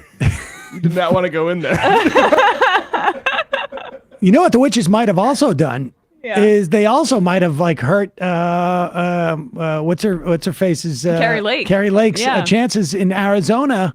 I mean, it's cast some spells across the border. Will witchcraft go cross state lines? Yeah, it's hard to say. I mean, if you can delineate like which is the most witchy state, it seems like they would be a little bit confined to the border. But there'd you be probably some get some spillover. Yeah, like pot. Well, it's from the issue in Colorado. this country. We don't really have enough state sovereignty and border security. So that's the problem. Why is New Mexico's the most pagan witchcraft state in his? Because all the vortexes. Opinion? It's all the vortexes. All I would imagine, right? Because there's Isn't there a lot of vortexes. That's what I think. I think it's a lot of indigenous people. I mean, you mentioned That's what I meant to Albuquerque. say. It's because of an indigenous people. I'm pretty convinced.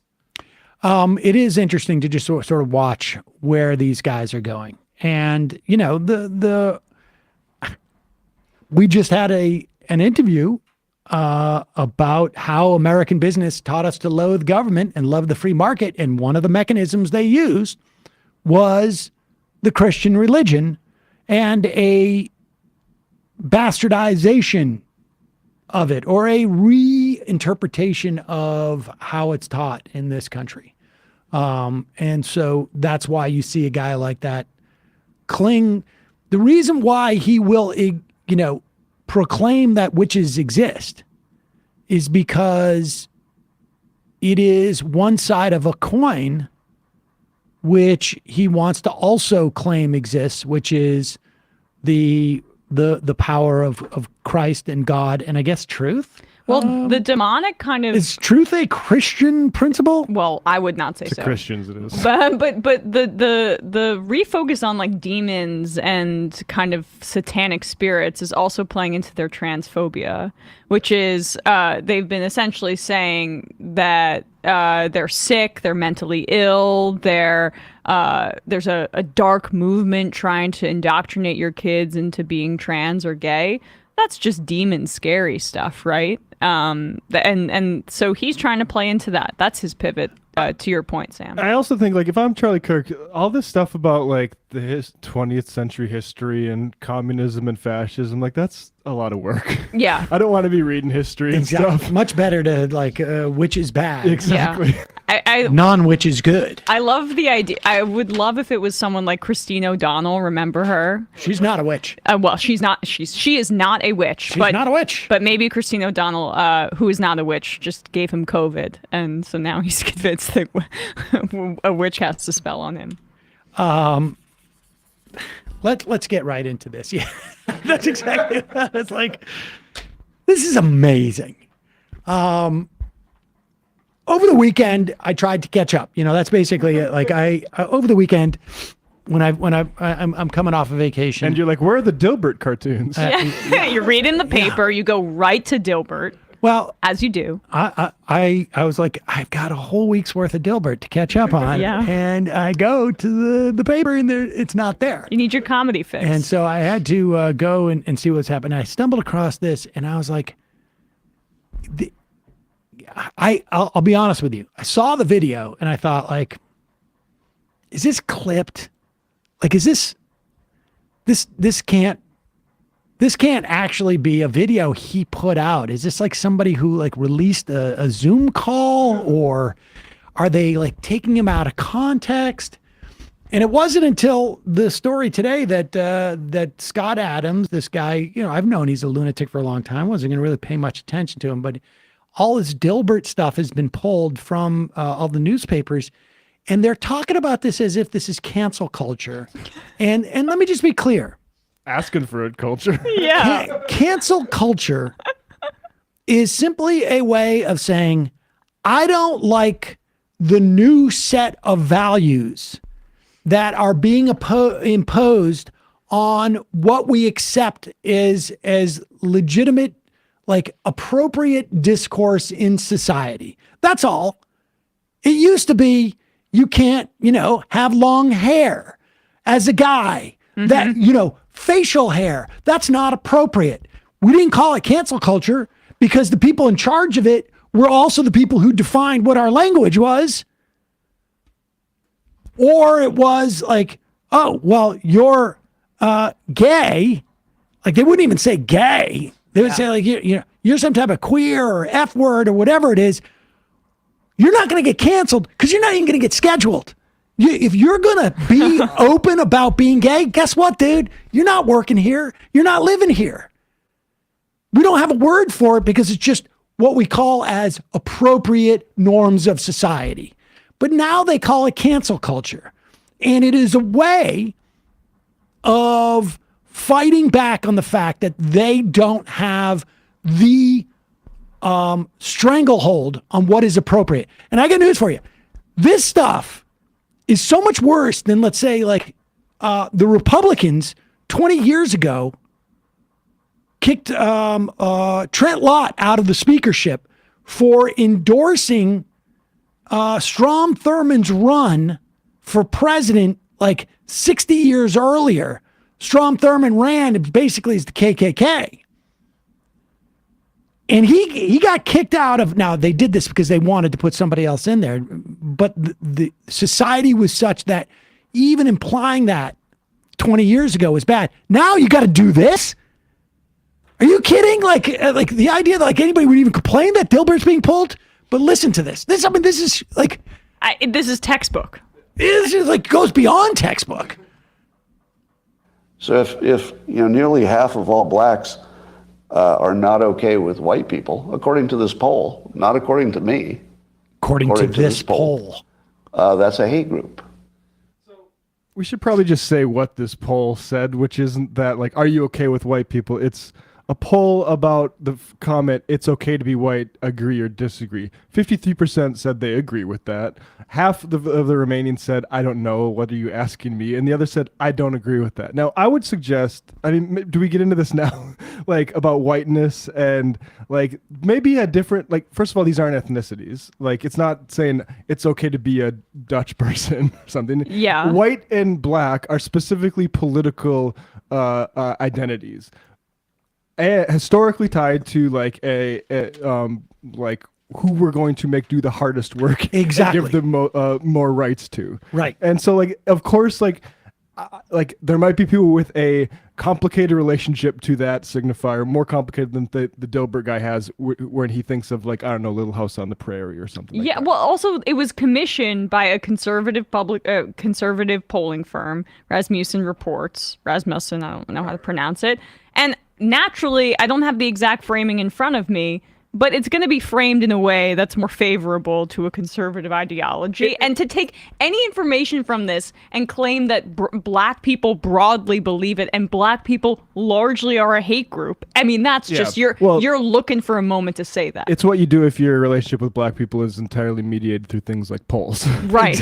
Right. Exactly. And I should also say, like, I've seen, like, it's okay to be white is, like, also a white supremacist online thing. So maybe a percentage of those black people are familiar with that. Savvy with that, too, yes. Yeah. So if nearly half of all blacks are not okay with white people, according to this poll, not according to me, according to this poll, that's a hate group. That's a hate group. And I don't want to have anything to do with them. And I would say, based on the current way big things change are going, in his lifestyle. The best advice I would give to white people is to get the hell away from black people. Just get the fuck away. Wherever you have to go, just get away. Because there's no fixing this. This can't be fixed. The Dilbert compound. Right, this can't be fixed. You just have to escape. So that's what I did. I went to a neighborhood where I have a very low black population. No. Pause it for 1 second. Unfortunately, here's the thing that's a little bit confusing to me.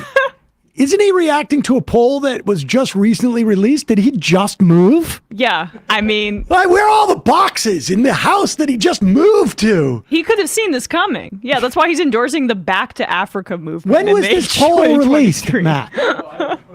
When was this poll? Because maybe this poll was a long time ago, and that's why he moved to this. When was it? We don't know. We'll look it up, yeah. Oh, okay. But we should look into that because somehow he must have seen this poll coming on the horizon. I mean, you have to be prescient to do Dilbert. That's why he sensed it. Made that conscious decision to move into an all-white neighborhood. There's a high correlation between the density. And this is according to Don Lemon, by the way. So here I'm just quoting Don Lemon when he notes that when he lived in a mostly black neighborhood, there were a bunch of problems that he didn't see in white neighborhoods. So even Don Lemon sees a big difference in your own quality of living based on where you live and who's there. So I think it makes no sense whatsoever as a white citizen of America to try to help black citizens anymore. It doesn't make sense. It's no longer a rational impulse. And so I'm gonna back off from being helpful to black America because it doesn't seem like it. We should say, incidentally, that poll turns out to be 5 days old. So he's just recently moved and has shut down all of the work he was doing for Black America. What through his cartoons? What? What was the work he was doing for Black America? Don't try to help them anymore. I'm done. I'm shutting off all the effort I've been making to help Black America. I'm done with that. Through the healing power of Dilbert.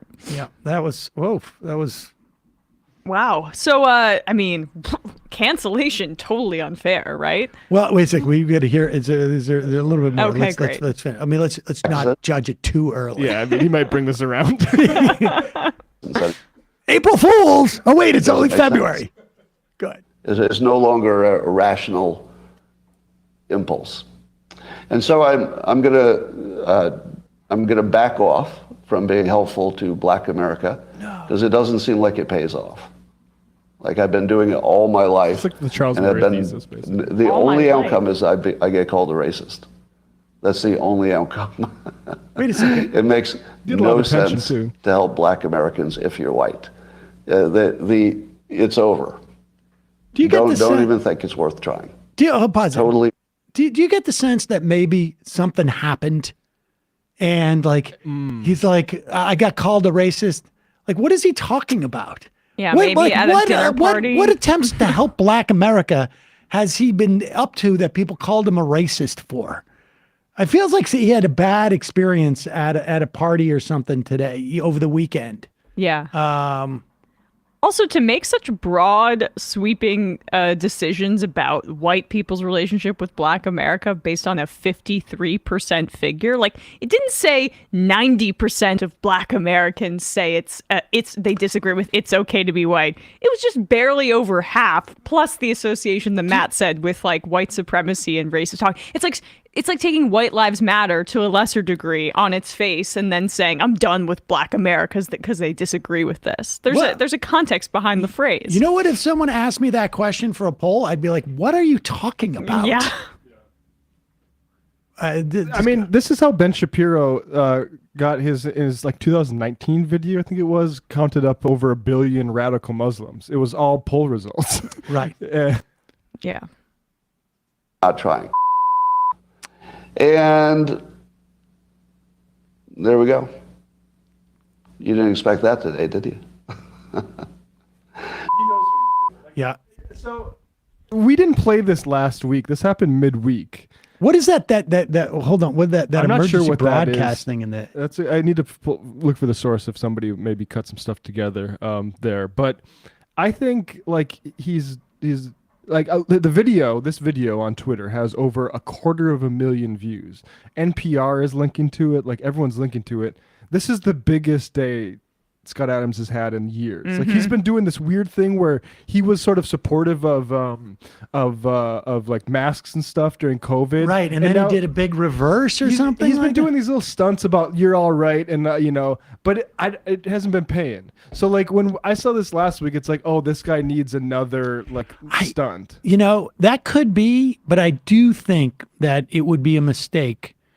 And, you know, sometimes I hesitate to play video when I have this sense that what we're looking at is someone who has some deep,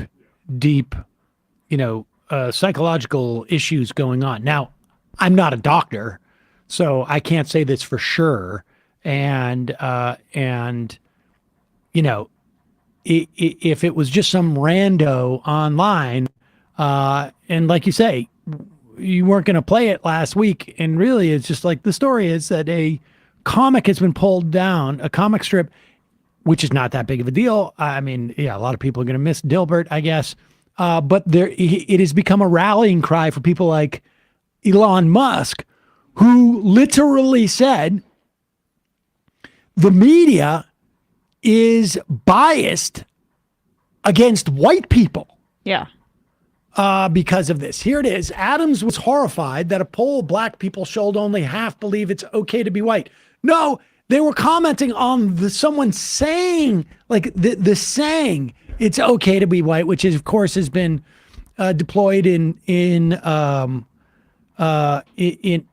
aside from whiteness being deployed as a method of oppression, that specific saying has been like sort of a catchphrase for white supremacist groups.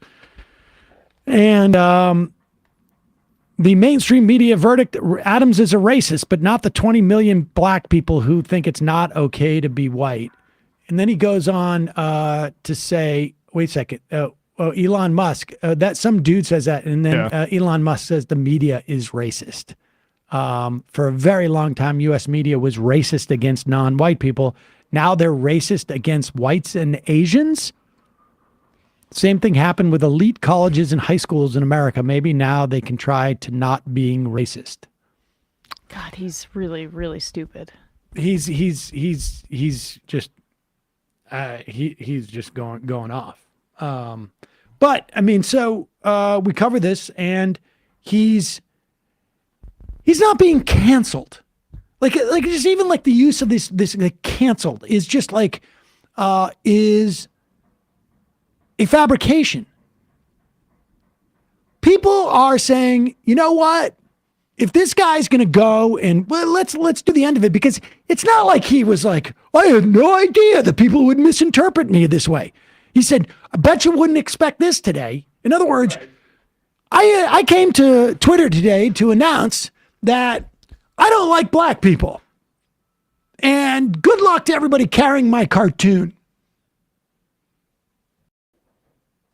Of course it's going to get he's not being canceled. It's cartoon. People don't want to carry his cartoon because he is an avowed racist. Don't want to focus on education. You just need to get away from them. Just get as much distance as you can. That's my recommendation. And I'm also really sick of seeing video after video of black Americans beating up non-black citizens. What? Where's he getting his meat? I realize it's anecdotal, and it doesn't give me a full picture of what's happening. But every damn day I look on social media, and there's some black person. What accounts do you think he follows on social media? Such a self-report. Right Oh here. my God. Yeah. Every day when I log on to Twitter, and I'm following, white people number one, and black people are race are agitator. Yeah. Well, white power. And every day I see another video of a black person beating up a white person. What is going on out there? Does he have a Twitter account? When I log in to videos of black people beating up white people.com, all I see are videos of black people beating up white people. And I know that I'm not getting a full picture of him outside. Following on his account, Cernovich, Dave Rubin, Thomas Massey, Buck Sexton, Stephen L. Miller. I'm just going through it a little bit. Wait, so you get a sense. Right-wing stuff. Yeah. I mean, this is how how we play like a slightly newsy, fun clip up top at the start of the show before the interview. Steven Crowder does. I'm sure like the other ones do it too, but I know Steven Crowder has pretty much the same format. But his is like, look at this inner city you'll never go to. Right, exactly. And something like an emergency happening. Tom from Yakubia says, Sam, I got $100 that says Scott Adams' wife cheated on him with a black man. Let's continue here. Beating the shit out of some white person. I'm kind of over it. I'm over it. Right? So I quit. Okay, but if he quits, then how are you able to be quitting canceled? What? He's quitting all the good work he's doing for the black community. I see. All right. Well, now he's not doing any work until he gets hired by the Daily Oh, Wire. no. Wire, I mean, this is Dilbert Unleashed time. I think all that creativity that was being suppressed by him needed to like fulfill his contractual obligations, like the Los Angeles Times. Now he can just cartoon whatever he wants. He's got 1,500 back episodes of Dilbert that were never released that are all about how great white people are and black people are. So. I want the Ben Garrison crossover. Let's see what they cook up. Let them cook. That is just I mean, impressive. This is the guy who like last year, after like the Highland Park, what was he saying? Like, the Dilbert creator Sparks Outrage for saying you should kill your own son if he's a danger to others. Like, he's a psycho. Like, I mean, it's simultaneous. Like he thrives off attention, and he's a deeply damaged individual. And also not shocking that Elon Musk saw no problem with his comments about separating white and black people, given let's be the apartheid thing. Yes, but I want to be clear that I think what Elon Musk is doing here is running interference at 3:45 a.m. Put that back up for a second, because is he living? Let's assume he's in California. Still 12:45 a.m. That's why this guy works. He's working 24/7. 80 hours a week. 80 hours a week. They fired 200 more people at Twitter yesterday. Oh. And cut into all the people who had, promised fealty to Elon Musk. And, if you've spent any time on Twitter, it really has become a total cesspool, and it's getting hard. Like I'm engaging less and less in it. Yeah. I just go on to read the anti-Semitic comments that I get. Right. But this is what Trump did, and this is what Elon Musk does. I got bad news coming out. I mean, this is really what, like... He moved his headquarters too. They moved the headquarters of the engineers from Texas back to L.A., to California, I should say. Probably because of talent, I would think. Whatever it was, even though that it was an authoritarian state, California, apparently he wants to be back there. It's embarrassing for him. And so what he does, it's almost like a limited hangout in some respects, which is, I'm going to throw something else out there that I know is going to get more attention, that I can argue to my board, like, look, it is true. They're getting on this guy. I don't necessarily agree with what he's saying, but the way that he's being treated is inappropriate. And then all of a sudden, people are not talking about more people getting fired from Twitter. Twitter slowly sort of like sinking to the bottom of the ocean. And his Tesla people moving back in a Tesla stuff. Well, when you were gone, that whole thing happened where he was like censoring the links to this particular Chinese state website that was criticizing or pointing out that what's the rival BYP? Is that what it's called, Matt? The electric vehicle thing, whatever. It's outpacing him and in every way, not just like in China, but domestically. Warren Buffett's side guy was saying it on CNBC too, so he's panicking a little bit. They're doing massive price cuts and Yep. stuff like that. Yeah. All right, let's do one more video, and then we'll yes. Oh yes. There is a big cohort of people that I really it has become less interesting to talk about in some respects. It's still part of our job, right? Like, we'll talk about Crowder. Mm-hmm. We'll talk about Ben Shapiro. We'll talk about Prager or Hannity or Tucker Carlson. And it's largely, a one-dimensional exercise.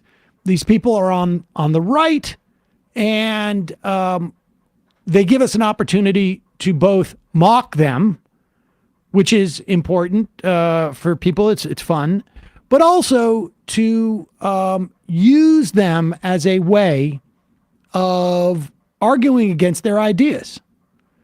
And it's that second part that has been tricky with a certain cohort of people. And it's becoming less and less tricky because they are becoming less and less nuanced and trying to hide it. Their audience, the people they're speaking to, has fundamentally changed. And these are like people like, honestly, like, Jimmy Dore and to some extent Greenwald, more or less, even Taibbi to some extent. I mean, I know a lot of people who have been reading Taibbi for years, and some of whom I have in the past, like said, and this is true of Greenwald too, the path, the trajectory is pretty clear on where this goes. Because once you start certain premises, and once you are supportive of certain premises, the logic is there. But you simply have to make certain premises. And a lot of those people now are saying, like, I've abandoned ship. I mean, that happened with Jimmy Dore, over the past couple of years prior to that, and it's happening here. And when I watched this, I was like, boy. Dave Rubin was like the original one of these guys. Rubin was the original one. I'm like, oh boy, Michael would have enjoyed this full circle move by Tulsi Gabbard. I mean, it's already happened, but she's just the latest right-wing talking point deliverer. Here it is. List to the cabinet, Tulsi. I think we're a little tired of the diversity stuff. Yeah, Jesse, what we're seeing here is their philosophy of identity politics. And this is one of the main reasons why I left the Democratic Party, because you're seeing how their agenda of identity politics is directly undermining the traditional democratic values that were expressed so beautifully and clearly by Dr. Martin Luther King, that we should judge each other not based on the color of our skin, but based on our character. And yet, as you have displayed here over and over with example after example, they're proud to be judging people, hiring people, selecting people based on race, which is really, let's be clear how serious of a problem this is. It's based on genetics, race, based on your blood, your genes. And where do we see that connection? Well, these are the very same geneticist core principles embodied by Nazism and Adolf Hitler. And this should be something that is sickening and alarming to every single Democrat and every single American. We have seen where this philosophy can lead. The American people deserve so much more. We need leaders who will elect. I know. I just be clear, because my friend John Benjamin, he studied this. Get a master's in this. We're hoping to talk to him. This is something I'm going to ask him. Did Hitler's rise to power and the genocide that followed, was that marked by a real diversity amongst his? Like, what we're going to do is we're going to bring in a bunch of different perspectives on society, people who are from all different sectors of German life, and we're going to bring them all together in the cabinet, and then we're going to decide as a group on genocide. Yeah. Hitler famously had a rainbow cabinet. I think like maybe there's a difference between exclusion and inclusion with regards to these sorts of But really all that mattered was the first sentence, why I left the Democratic Party. I would have, it should have been a cha-ching sound as soon as she said that, because that's the money shot there, and everything she says from there on out, that just adds to it. To be fair to her, she could have, the reason why she went to the Democratic Party was money. Maybe this has always been her ideology and this is an easier fit. I mean, you got to be fair about that possibility, right? I mean, it's possible. It is funny, like a politician who got their start basically inheriting a homophobic political dynasty, being like, this sounds a little bit like the Nazis, what they're doing here. And interesting also coloring, when you color it with her relationship with the fascist Narendra Modi and the BJP, who are not, I would say, proponents of diversity and inclusion. And I just want to read into this because it's possible that what Hitler did was he brought like a Jew into like his government, and a black person, and let's say an Albanian and a gay person, and like maybe like a Frenchman, or whoever, and maybe they a all woman. sat him around, and then and made sure there was women. And did like a one of those musical chairs thing. And the one who doesn't have a chair, that's who we're going to do genocide against. Damn it. Yeah, the Jew should have been faster, right? It was not quick enough. And the second round is when they got, they got some of the gay people and the Albanians. And that could have been, it's just theory. It's a theory. And then at that point, the diversity core decided we're not going to play this game anymore. Yeah. Let's see here. Who will select people based on their character, how committed they are to the Constitution, and the capabilities that they bring to actually do the job that they're hired to do. Most importantly, their heart. Do they have a heart and commitment for serving the American people? As you said, putting service above any selfish interest, actually waking up every day saying, how can I best serve the American people who I'm charged to serve in whatever job it may be? You're saying the focus on genetics is in a way similar to what was going on in Germany. You look at the core. Oh my God! He wants you to say it again. Of Adolf Hitler and Nazis, and what is it based on? It's based on genetics. This is that philosophy of geneticism and discriminating against people based on their genes. You know what is going on behind this guy's dead eyes? He's thinking, I can't wait to text Tucker and tell him that I got Tulsi to claim the Democrats were Nazis twice in one segment. Right. I win. There's no doubt in my mind that they have a competition. How many times they can get Tulsi to say that Democrats are Nazis in every appearance that she makes on the show. Yeah, I'm going to skip about 45 seconds of Tulsi blathering and we can get to the end here. Okay. people deserve. Yeah, I'm not sure about the German thing, but I think you're right on this point.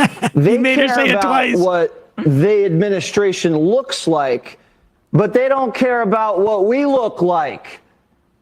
And we're out here saying, hey, we need this, we need that. Can you? And they're not even looking at us.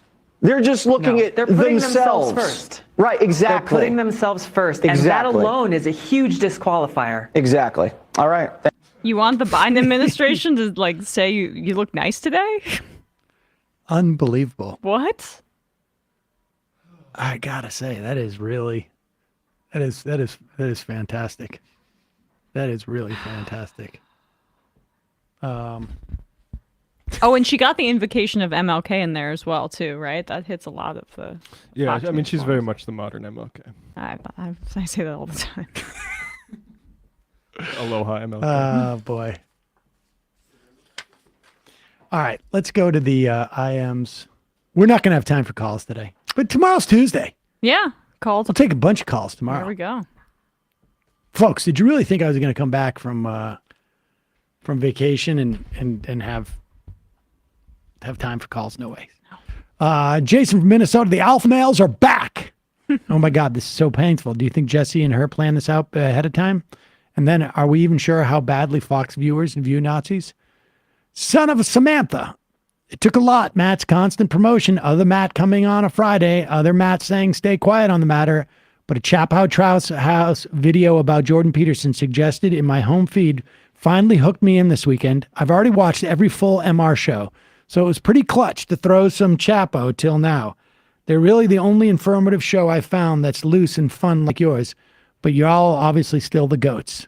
Well, thank you.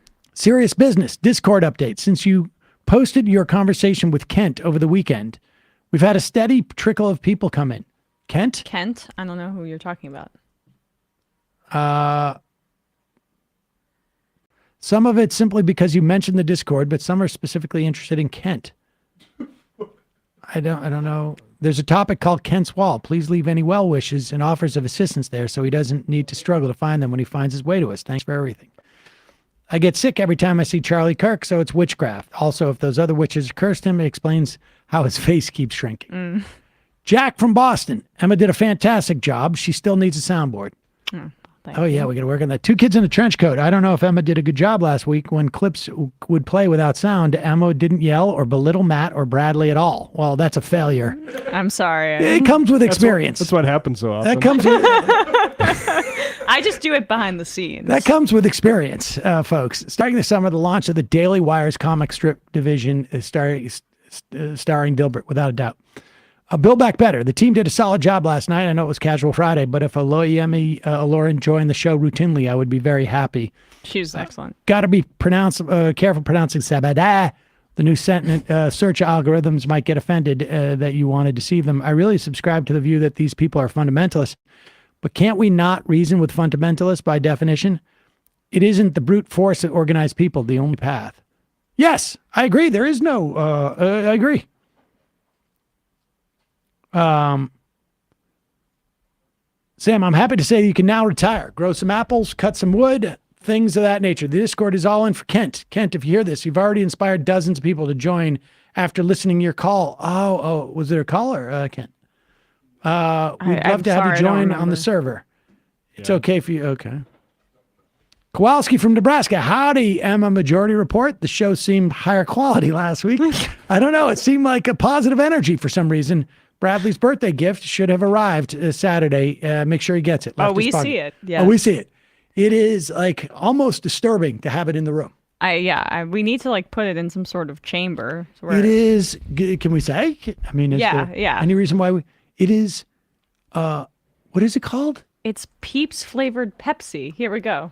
I opened the box and I'm like, what is this? Some type of joke? I mean, I don't even know if I want it near me. Just product by placement. osmosis. I mean, come on.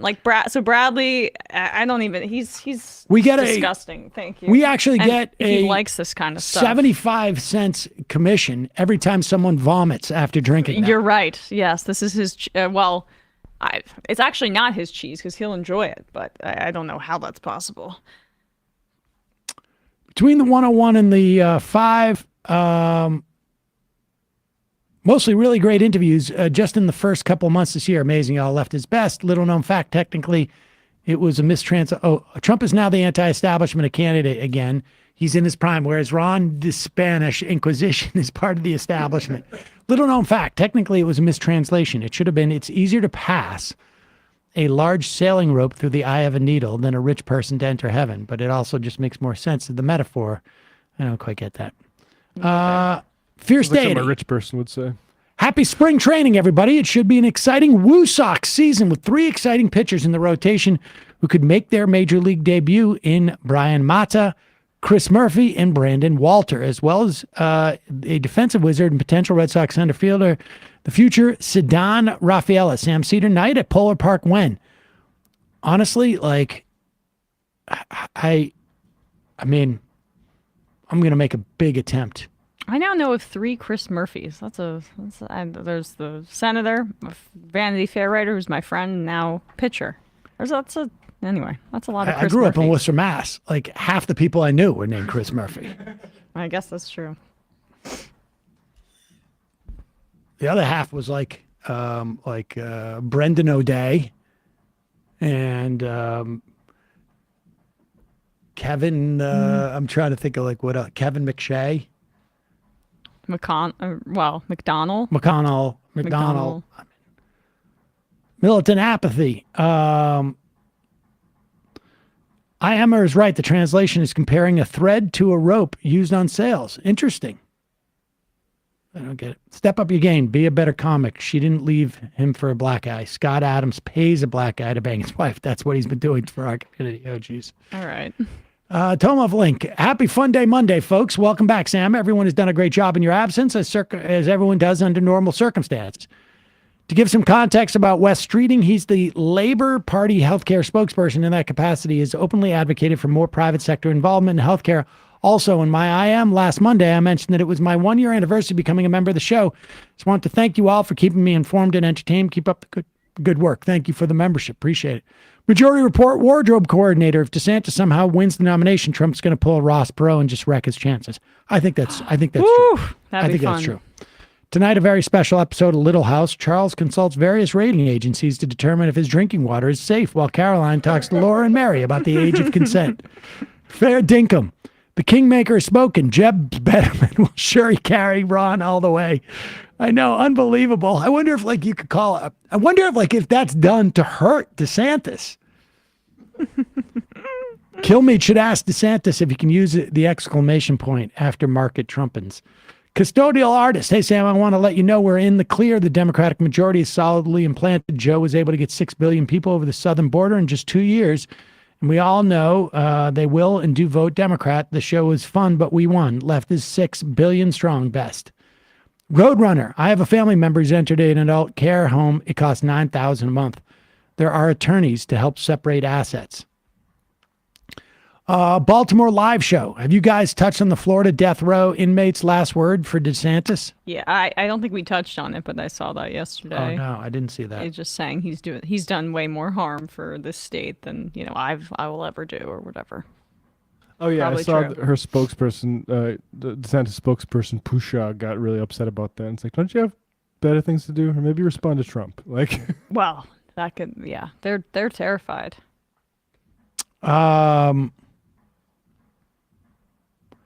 Bean Queen, happy Monday fun day. Just became a member, so I could ask you to please boost the message to everyone in Oklahoma to please get out and vote on March 7th. Special election happening to legalize recreational cannabis.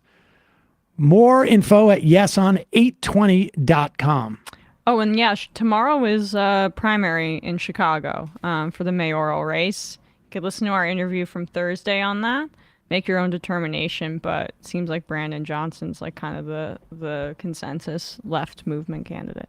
Our dog, Sam Cedar. Sir, did you watch David Pakman's interview debate on the PBD podcast? The PBD podcast. I did not. He really got under the host's skin by calling out his ridiculous debate tactic, which is essentially going on these 10-minute anecdotes and analogies as comparing the government to a friend borrowing your money. David essentially shut him down by saying these two things aren't even remotely analogous. I give PBD props. Who's PBD? I didn't know until like a week ago or so, but it's like a long-form conservative podcast, but they've been having, like, they had Cenk on, they had David Pakman on. They're having long-form interviews with like lefty YouTubers, which I'm not sure. Yeah, I mean, sure. But a lot of what David, who has an actual degree in economics, said went over his head. I would love to see you debate the PBD guy. Okay. Barb Elsie, where are the squad and new progressives in Congress that is going on what is going on East Palestine? I haven't even heard you talk about the deafening silence. Criticism of Buttigieg and Biden is great, but where are the progressive Democrats? I mean, I've been on vacation, but I'm not sure, frankly, what a congressperson in somebody else's district in the minority can do. You can call for hearings. I think the Republicans are going to have hearings, but the problem is that the Republicans are going to use these hearings in a certain way. I mean, this is why it sucks to be in the minority, but it would be nice if you found an author to talk about social gospel movement and Dorothy Day. Great alternative narrative to counter Christian capitalist. Yeah, Dorothy Day is interesting. Speaking of free market protection, yes, Supreme Court will hear a case challenging Consumer Financial Protection Bureau funding. We're gonna talk to Stern or somebody on a couple of these cases over the next week or so. The Ham of Truth. Howdy, MR crew. Welcome back, Sam. Great job, Emma and Matt, during the boss' absence. Can I get a shofar for my dog, Daisy? We had to say goodbye after 15 years on Friday. She was the goodest dog ever. I'm sorry. Left his best. This is for you, Daisy.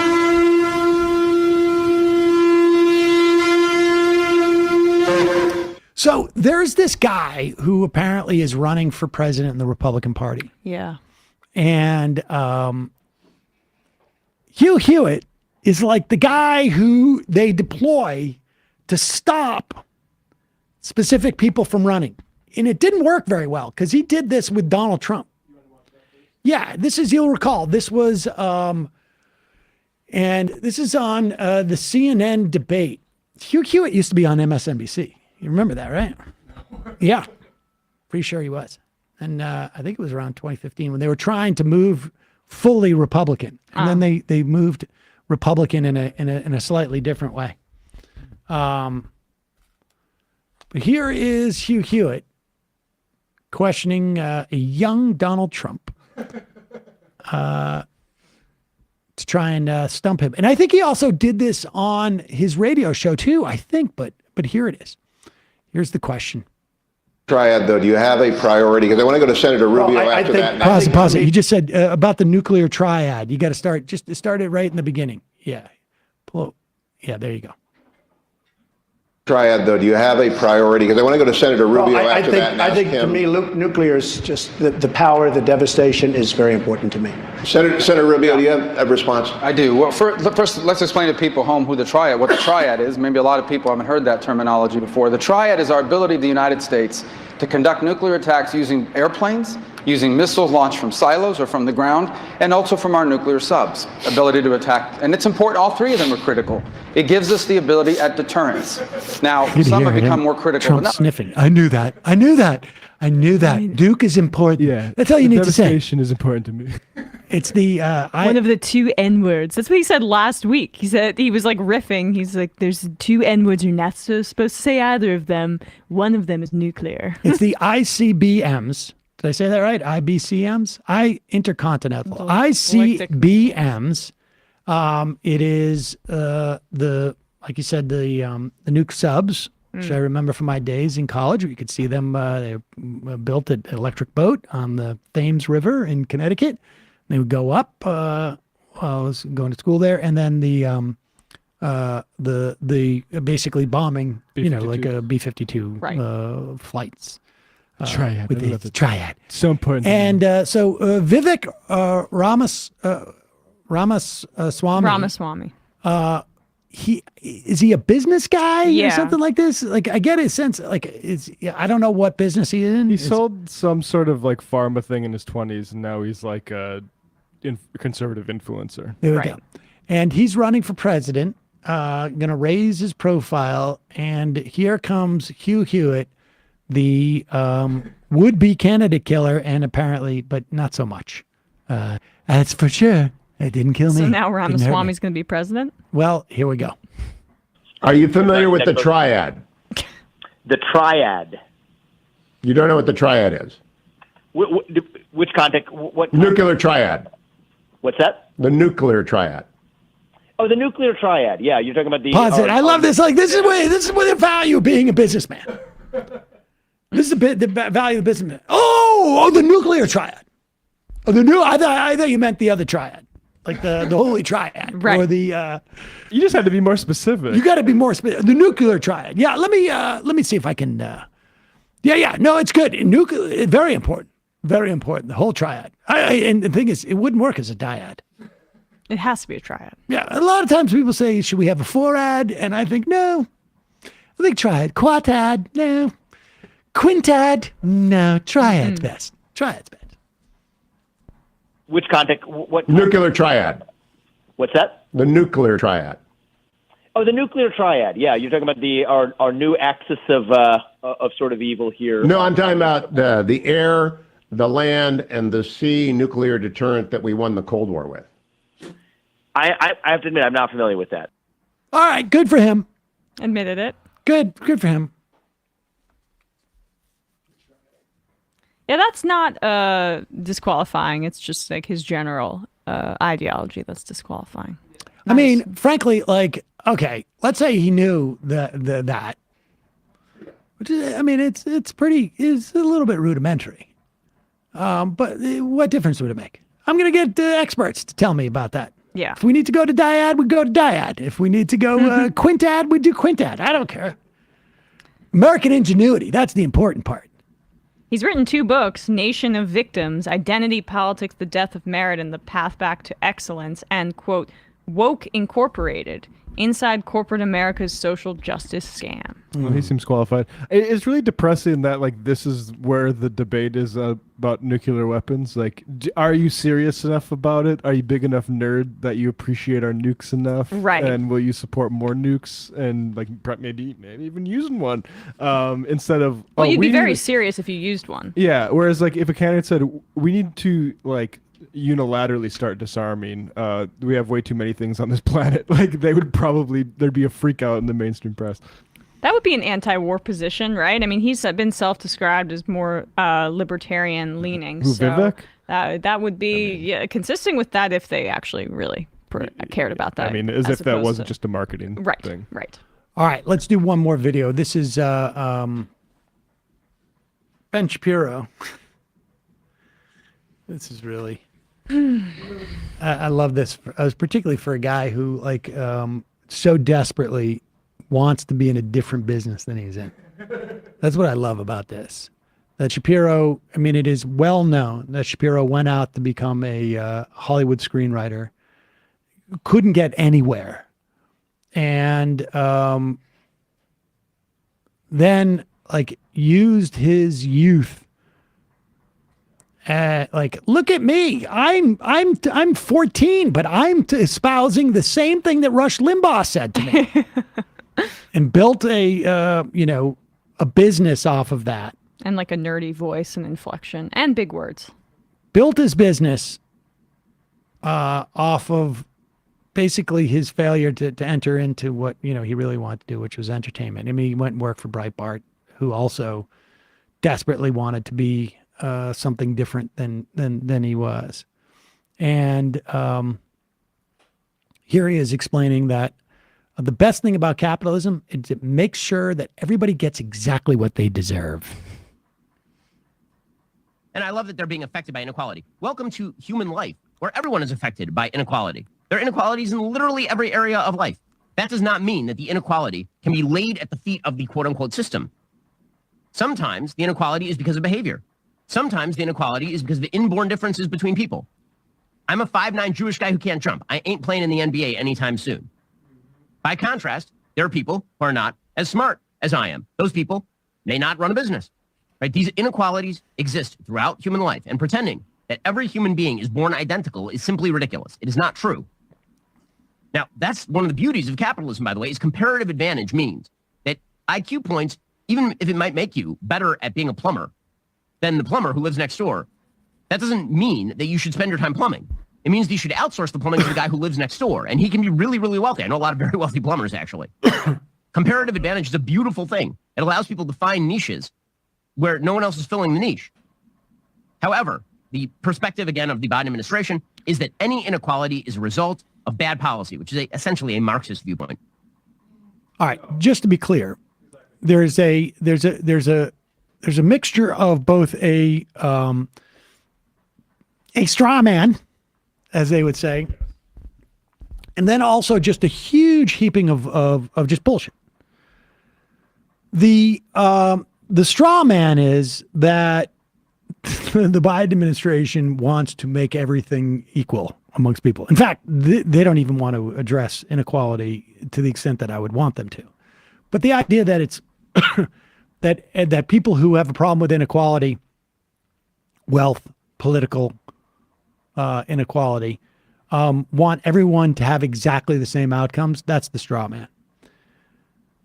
If what Ben Shapiro was saying was true, then I would be unable, with someone's zip code and the median income in that zip code, to determine people's life outcome to an accuracy of like something like 90%, let's say.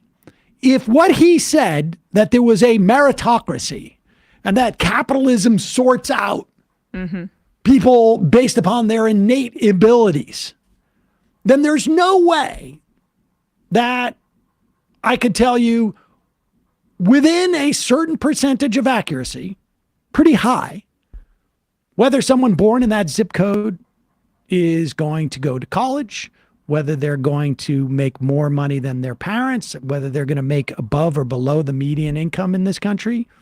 And the fact is, you can. The fact is, you can. It's easy. We can do that with education outcomes. We can do that with money outcomes. We can do it with all that. If it was all about meritocracy, like he's saying, you wouldn't be able to do that. I mean, also Marx wasn't about like everyone gets the same amount. He was about workers capturing the complete value of their labor, which would be different depending on the type of labor produced. But like also very offensive, this idea of like when you talk about this in diversity and the example of, oh, well, I'm 5'9", I'm not going to be in the NBA. So basically, like any group that's not, say, represented among CEOs, you're basically calling them 5'9" of being CEOs. Biologically inferior and incapable. I mean, it's just bootstraps theory, but you extend it to general race groups of races. And you make it about biology. He also, last week we covered this, but he said that there was no such thing as a living wage, right? And that in the United States, there's no possibility for you to make a wage that is, quote, non-living. He relies on like semantics and obscuring of the truth and pretends it's fact. Like there are plenty of people in this country that die because they don't have health insurance, don't have health care, their wage doesn't cover it. We also covered how many, like around half of homeless adults worked in the same calendar year that they became homeless. These are just facts that this dude ignores because he's not facts over feelings. He's more committed to his kind of religious commitment to capitalism. And we should say that Worcester Ice Cats also says Ben Shapiro is so devoted to facts, but he can't stop claiming he's 5'9". I just saw that. That's amazing. I would like a fact check on that one, please. And Left-Wing Limbaugh says the term Shapiro used was comparative advantage. That's awesome. Yes, comparative advantage. You mean lack of opportunity, or comparative advantage, whatever you want to.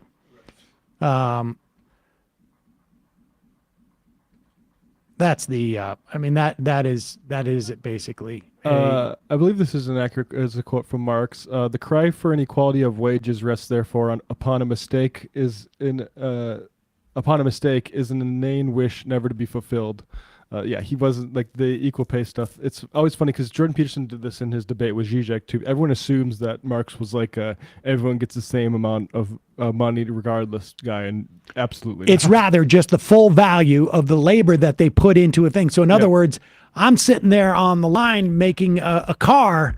There's no way what the CEO is doing is worth 5,000 times more than what I'm doing. Cosmopolitics. It's so baffling to me that child labor is making a comeback, a major comeback. It is, be clear, when labor gains power, and labor has gained power in this country for multiple reasons. One, we lost hundreds of thousands of people to COVID who are no longer in the workforce. People retired early because of COVID. We had support structure that helped people during COVID that is about to be taken away, incidentally. You have the 14 million people, 5 million people, somewhere in between there, are going to lose their health coverage under Medicaid. It's going to make them more desperate, even that much more desperate for work. And the way that these corporations react is they'll hire kids.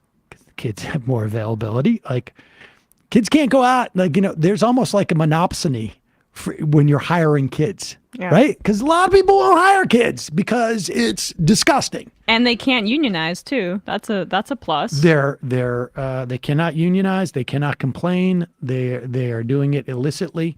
And then what it also does is it has a twofer, right? Because it disempowers legal labor, as well as providing low-cost labor for the corporations. The Voice speaks. Interesting that Sam disappears for a week, and then all of a sudden Jon Stewart starts an online political call-in show on YouTube featuring David Dayen.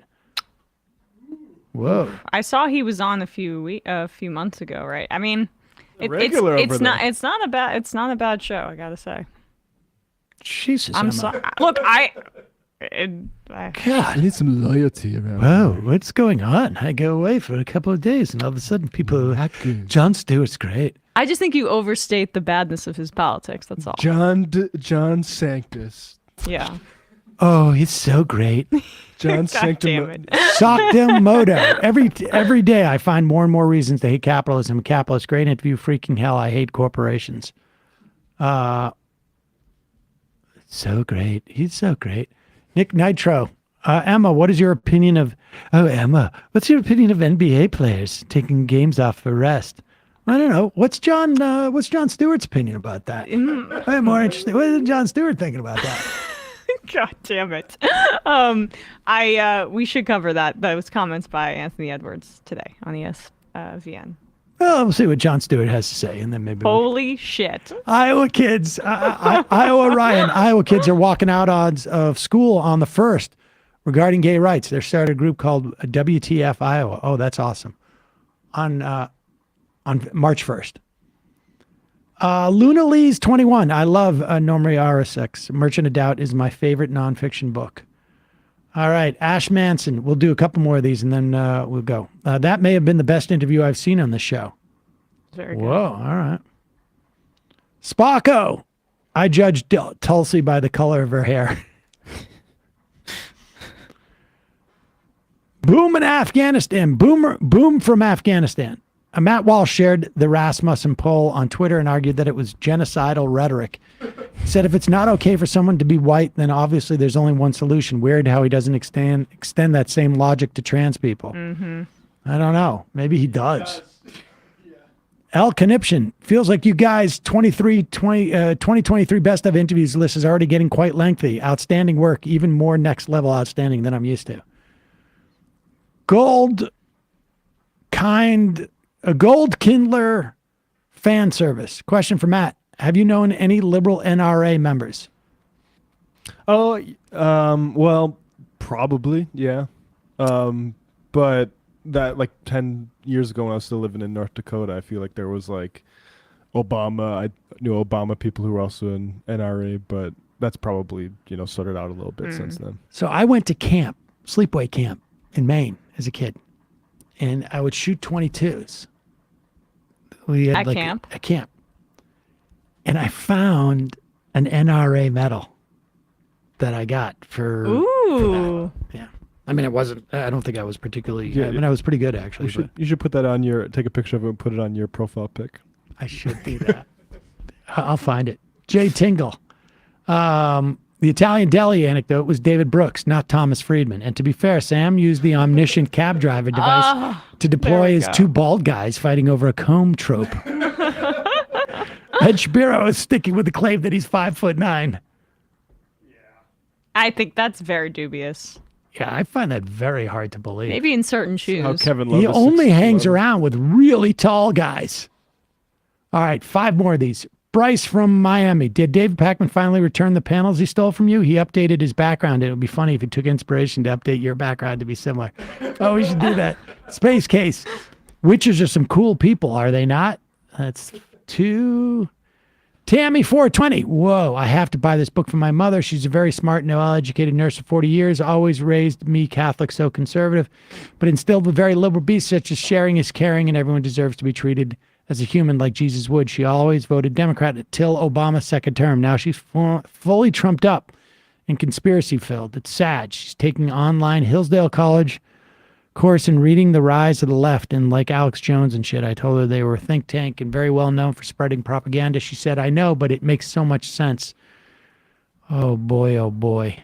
Left is poggers. Aye. Jason in Minnesota. The alpha male. Oh, wait, we already did that. I know. Nuclear, not nuclear. Yeah, I get it.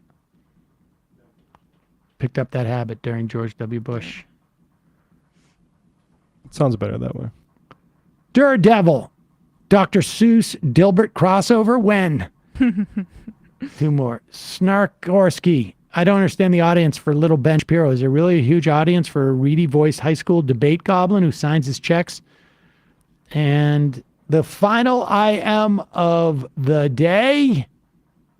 Well, let's see.